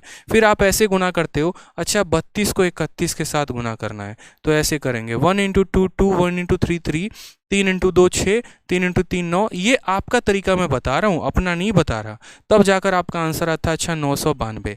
अब यहाँ पर मेरे भाई बताओ, सबसे पहला पीपीटी जो मैंने कराया, पीपीटी में पहला शब्द ही क्या लिखा था, अगर ध्यान ना हो तो मैंने आपको ये बात लिखी थी, मैंने सोच समझ के आज की पीपीटी बनाई थी और मैंने ज़्यादा शब्द इसमें कहे ही नहीं थे, क्योंकि मुझे काफ़ी लिमिटेड बातों में और मुझे अपनी बात को आपको तक समझाना था। और मैं अभी भी अगर आपको दिखा दूँ यहाँ पे, तो मैंने एक ही छोटी सी बात समझाई थी, और वो क्या समझाई थी, मेरे हर एक शब्द को ध्यान रखना। आज आपको वो बातें समझ में नहीं आएंगी, लेकिन कुछ समय के बाद मेरी बातें आपको ज़रूर लगेगी कि हाँ मैं कह क्या रहा था और यहाँ पर उसके मतलब क्या थे। मैंने आपको सबसे पहला पॉइंट क्या कहा था, सबसे पहला पॉइंट मैंने आपको कहा था कि सिलेबस को 100% कंप्लीट करना है, और दूसरा मैंने क्या कहा था, सिलेबस कंप्लीट करना है लेकिन स्मार्ट अप्रोच से, ना कि बेसिक मेथड से। क्यों? क्योंकि भाई साहब मेरे पहले तो आदमी सीखता इसको 1 साल में है और फिर भुलाने में 1 साल लगाता है। अब जो ये सवाल आया, और ऐसा नहीं है कि मैं आपको ये बताना चाह रहा हूँ कि आप गलत है सही हैं, असल में मैं कई बच्चों के यहाँ पर जब वो आते हैं ना मुझसे मिलने ऑफलाइन कोचिंग्स में, जैसे कोई आजमगढ़ में पढ़ रहा है, कोई जिंद में पढ़ रहा है, हरियाणा में, कोई कहीं कहीं से आता है, उनके कॉपी में भी यही तरीका लिखा होता है। अब यार बच्चा सीखेगा यहीं 1 साल में, तो वो बेचारा करेगा क्या, सीधा सा हिसाब किताब है, इतना करना नहीं था, दुनिया चांद तक पहुंच चुकी है और हम यहाँ पर ससुरा ये बेसिक मेथड सीख के अपना जीवन खराब कर रहे हैं, और 2 साल नौकरी करने के बाद फिर सोचते हैं यहाँ पर 2 साल पढ़ाई करने के बाद सिलेक्शन का नहीं हो रहा है। अरे घटिया और बकवास मेथड था ये कोई मेथड होता है? ये मेथड नहीं होता। नॉर्मल तरीके से हम यहाँ बोलेंगे, जैसे मानो बोला गया है कि ए का 26% 832 है, तो हम यहाँ पर सबसे पहले देखो, अरिथमेटिक में हमेशा ध्यान रखना, ठीक है। हाँ यस सर यही करती हूँ, मुझे पता है निकिता द्विवेदी यही होता ही है, मुझे पता है कि लोग यही करते ही हैं, ठीक है, लेकिन आपको ऐसे नहीं करना, आपको समझना है, ठीक है। हम क्या कहेंगे, अरिथमेटिक में देखो 2 चीज़ों पर फोकस करना, कि दिया क्या है और पता क्या करना है, ठीक। तो यहाँ दिया क्या है, तो यहाँ पर वैल्यू दी गई है 832, तो सबसे पहले इस 832 को ऊपर लिखो, जो दिया गया होता है वो हमेशा ऊपर होता है, ठीक है। अब ये मेरे भाई क्या है, तो ये ए का 26% है, यानी जिसकी ये वैल्यू है ना वो नीचे होता है। अगर ये 26% का वैल्यू है तो 26% नीचे होगा, अगर ये 50% का वैल्यू है तो 50% नीचे होगा, जिसका ये वैल्यू होता है वो नीचे होता है। और हमें पता क्या करना है, तो हमें 31% पता करना है। पता क्या करना है? 31%। जो पता करना होता है ना उसको हम यहाँ पर ऊपर लिखते हैं, 31% ऐसे ऊपर लिखते हैं। जो दिया गया होता है वो नीचे, और जो पता करना होता है उसको ऊपर हम क्या करते हैं, गुना करते हैं। हमने कहा ये परसेंटेज इस परसेंटेज को खा पी के खत्म कर देगा, ठीक है। अब यहाँ सीधा 26 का गुना लगाओ। क्या 26 का गुना नहीं लगा सकते हो? 25 का 3 गुना 75 होता है, तो 26 का 3 गुना 78 हो जाएगा, बात खत्म। सीधा 26 से काटो, 26 से काटोगे तो 3 बार में आ जाएगा 78, 5 बचेगा, 5 और 2 52, और 26 का 2 गुना 52। अब यहाँ भी कष्ट होगा तुमको कि 32 को 31 के साथ कैसे गुना करें। अरे यार ऐसे तो कम से कम मत ही करो ना, भगवान माफ नहीं करेगा, बता रहा हूं मैं यहाँ पे। जो ऐसे ऐसे करता है ना 1 इंटू 2, 1 इंटू 3, 3 इंटू, भगवान माफ नहीं करने वाला, समझ में आ जाओ बात। जो तुम्हारा वो इंतजार इंतजार कर रही है ना, चली जाएगी यूपीएससी वाले के साथ, फिर बैठ के सोचते रहना कि मेरी नहीं हुई, ठीक है, क्योंकि तुम तरीका ही ऐसा लगा रहे हो यार। ऑफिसर बनने वाले हो, कल के दिन इनकम टैक्स इंस्पेक्टर बन जाओगे, कहीं पर छापा मारोगे, तुमको अपना परसेंटेज कैलकुलेट करना होगा, और यही तरीका तुम्हारा रहा 32 × 31, तो तुम्हारा पार्टनर तुमको धोखा दे देगा। तो परसेंटेज इसलिए नहीं सीखते हैं क्योंकि सीजल निकालना है, परसेंटेज इस वजह से भी सीखते हैं क्योंकि बाद में जब आप ईडी डिपार्टमेंट में जाओगे, एक्साइज में जाओगे या फिर कहीं पर जाओगे, तो आप भी तो वहाँ कैलकुलेट करोगे ना, हाँ भैया हमारा कितना बना, जरा ये भी तो बताओ, ठीक है। तो वहाँ भी परसेंटेज का बहुत तगड़ा यूज होता है। आप सीधा सीधा उठाओ यार, कोई दिक्कत की बात नहीं। आपको जब भी किसी दो अंकों को दो अंकों के साथ गुना करना है, मानो 32 को 31 के साथ, क्या करोगे, या इस पूरे 32 को उठा लो, पकड़ लो इसको, बोलो तेरे को छोड़ेंगे नहीं यहाँ पे। 32 को पहले 1 के साथ गुना करो, तो 32 को 1 के साथ गुना करोगे तो 32 ही तो आएगा, तो 32 आएगा, तो 32 का 2 लिख दो और हाथ में अपने 3 रखो, सिर्फ एक अंक लिख दो, बाकी जितने भी आए वो मन में रख लेना। 32 का 3 गुना, 32 का 3 गुना कितना होता है, 96। कैसे पता चला, 30 का 3 गुना 90 और 2 का 3 गुना 6 यानी 96। 96 में यहाँ जो कैरी रखा था ना उसको जोड़ दो, तो 96 और 3 कितना हो जाएगा, 99, यानी लो भैया तुम्हारा 992 आ चुका है। अगर हम यहाँ यूनिट डिजिट के आधार पर बोलते तो आंसर सेकंडों में हम टिक करवा देते आपसे कि देखो 1 को 2 से गुना करने पर 2 ही आता है और एक ही ऑप्शन में 2 है, लेकिन फिर वो हम गुना आपको नहीं सिखा पाते हैं। और हम क्या चाह रहे थे कि हम आपको वो गुना भी सिखा सकें और साथ में यहाँ पर उसका आंसर भी बता सकें। तो 32 को 31 से कैसे गुना किया पता चला। आप ऐसा भी कर सकते थे कि इस 31 को उठाते, 31 का 2 गुना 62 होता है, तो 62 का 2 लिख दिया, हाथ में 6। 31 का 3 गुना 93 होता है, 93 और 6 99 होता है, 992। इसलिए मैंने कहा मैं कैलकुलेशंस की वीडियोस अलग से नहीं दूंगा, जहां जरूरत पड़ेगी कैलकुलेशन को कैलकुलेट करके बताएंगे वहां कि हाँ करना कैसे होता है। जैसे कल के दिन यहां पर मानो कि कोई बड़ी सी संख्या को बड़ी सी संख्या के साथ गुना करना पड़ जाए, 113 को यहां मानो 112 के साथ गुना करना पड़ जाए, कैसे करोगे, डर जाओगे, मर जाओगे यहाँ पे, बोलो हैं कि ऐसे गुना करोगे बैठ के 113 × 112। अरे सीधा उठाओ ना मेरे भाई, यहाँ पे तुमको दिक्कत क्या है। 113 को पूरा का पूरा उठाओ, इसे 113 को पहले 2 से गुना करो, तो 100 का 2 गुना 200 होता है, 13 का 2 गुना 26 होता है, यानी कितना आएगा, तो 113 का 2 गुना 226 आएगा। 226 का खाली 6 लिख दो यहाँ पे और 22 अपने हाथ में रखना, बात खत्म। फिर 113 को 1 के साथ गुना करोगे, 113 आएगा, और उस 113 में 22 यहाँ जोड़ दो, 3 2 5 2 1 3 और ये 135 आएगा। 135 का 5 लिखो, 13 हाथ में रहेगा, कितना हाथ में रहेगा, 13। फिर 113 का 1 गुना कितना हो जाएगा, 113, और 113 में 113 को जोड़ दोगे तो कितना हो जाएगा, 126, यानी करेक्ट आंसर 1265 टिक्स आ जाएगा। ऐसे करना है जनाब, ठीक है। तो परसेंटेज को एकदम निचोड़ के हम लोग रखेंगे आज की क्लास में, मुझे लगता है इतना काफ़ी है, और धीरे धीरे धीरे धीरे सारे क्वेश्चन जितने भी हमारे बाकी हैं उनको हम बहुत शानदार तरीके से करते चलेंगे। तो ये जो आपका डेमो चल रहा था ये किस बैच का चल रहा था, तो ये फॉर यू काइंड ये हम बता दें तो ये आपका आज से हमारा आरजी विक्रमजीत एप्लीकेशन पर आया है नया बैच, और ये उस बैच में चैंपियंस 5.0 इस बैच की ये पहली क्लास थी। कल हमारी दूसरी क्लास होगी जो कि फ्री रहेगी आपके लिए यूट्यूब पर, और फिर तीसरी क्लास होगी। लेकिन जो पीडीएफ है वो एप्लीकेशन पर ही मिलेगा, जो बच्चे बैच एनरोल करेंगे उन्हीं को मिलेगा, ठीक है। तो एप्लीकेशन पर आपका ये बैच है, और ये बैच कहाँ है, तो आरजी विक्रमजीत एप्लीकेशन पे। जिन भी बच्चों को मेरा क्लास अच्छा लगा कमेंट में ज़रूर बताना कि क्लास आपको कैसा लगा, क्या आपने परसेंटेज को बिल्कुल बेसिक से सीखा, क्योंकि पहली बार मैं YouTube पर इतने बेसिक से पढ़ा रहा हूँ, ठीक है। और मैं बताना भी चाहता था बच्चों को कि देखो यार एप्लीकेशन पे जब हम ये बात कहते हैं ना कि हम बहुत शून्य से आपको बहुत ऊपर तक लेकर जाएंगे, तो यानी उसका मतलब होता है कि मैं सच में बाकी जीरो से बहुत शुरू करूंगा और मैं आपको बहुत ऊपर तक लेके जाऊंगा। क्यों, क्योंकि यार एक फैक्ट है, कॉमन फैक्ट है कि जो बच्चा अभी ग्रेजुएट है, जो बच्चा अभी 12th पास करके आया, उसने कभी लाइफ में पढ़ा ही नहीं कि 10% 1/10 के बराबर होता है, उसको क्या पता। इनफैक्ट जब हमने भी तैयारी शुरू की थी तो हमें भी नहीं पता था। तो वहीं से सीखेंगे तब तो आगे बढ़ेंगे ना। अगर ग्राउंड लेवल पर चीज़ें काफ़ी अच्छी हो गई तो मेरे भाई ऊपर तो बहुत कहानी मज़ेदार होती चली जाएगी। इसीलिए अगर आप इस इंटरेस्टेड हैं बैच में, अगर आप चाह रहे हैं कि आप एकदम गणित को बेसिक से लेकर हाई लेवल तक सीखें, तो आप इस बैच में एनरोलमेंट ज़रूर करें। आज से ये नया बैच आया है, ठीक है। इसकी जो फीस है वो 899 है। शीट के बारे में मैं आपको कहूँगा नहीं, क्योंकि शीट आपने खुद ही देखी है, टाइप वाइज है, लेवल वाइज है, सारी क्लासेस इसकी लाइव चलेंगी, ठीक है। और कोशिश रहेगी कि आपके पेपर तक हम इसका पूरा सिलेबस कंप्लीट करा पाएँ। जो 1-आधा% होगा उसमें हम आपको और भी तरीके से आगे चल के हम इसके 2-2 क्लासेस लेंगे और टाइम पर सिलेबस कंप्लीट करने की पूरी कोशिश करेंगे। फीस इसकी 899 है, बहुत कम फीस है, ठीक है, जिस तरीके का कंटेंट है उसके मामले में। रीज़न यहाँ पर यह है क्योंकि अभी मैंने आपसे कहा कि अब मैं इसके अंदर CHSL 2021 के क्वेश्चंस को ऐड करूंगा, CGL के क्वेश्चंस को ऐड करूंगा, तो उनमें भी भाई साहब बहुत खर्चे आते हैं यहाँ पर, ठीक है। तो ये जो फीस है ना, ये मेरे पढ़ाने की फीस नहीं है। यहाँ पर ये जो फीस आपका जो नॉर्मल खर्चा आएगा ये उसकी फीस है। जैसे GST हो गए, यहाँ पर गवर्नमेंट को देना होता है, और भी जो यहाँ पर टाइपिस्ट के खर्चे और भी चीज़ें हो जाती हैं, तो वो उसकी फीस है, ठीक है। आपको जब पढ़ोगे तो आपको पैसा वसूल लगेगा पूरा का पूरा। अब जैसे ये तो मैथ स्पेशल हो गया, इसी के साथ हमारा इस बार पहली बार हमारे एप्लीकेशंस पर सभी का स्पेशल आया। जैसे पहले मैथ, इंग्लिश और रीजनिंग का स्पेशल आता था 2100 में, जहाँ पर 600 का डिस्काउंट मिलता था। लेकिन अब आपका रीजनिंग स्पेशल 900 का अलग से है, मैथ स्पेशल 900 का है, GS स्पेशल 900 का है, और ये आपका इंग्लिश स्पेशल 900 का है। कुल मिलाकर 3600 का बैच, लेकिन वो कितना में, अगर आप कॉम्बो लोगे तो 2300 में। यानी अगर आप नेक्स्ट ईयर के लिए प्रिपेयर कर रहे हो ना, तो मेरा मानना यहाँ पर यह है कि आप कॉम्बो की तरफ मूव ऑन करो। अगर आपको सारे सब्जेक्ट पढ़ने हैं, तो अगर आपको 2 भी सब्जेक्ट पढ़ना है ना, तो 2 सब्जेक्ट के लिए 1800 दोगे, 500 एक्स्ट्रा देके आप यहाँ कॉम्बो ले सकते हो। इसमें आपको ज़्यादा बेनिफिट मिलेगा। और सारा यहाँ कहाँ मिलेगा, तो RG विक्रमजीत एप्लीकेशन पे। देखो यार, हम लोग है ना, बहुत ज़्यादा बड़ी बात है, मैं पर्टिकुलरली करने में बिलीव नहीं करता।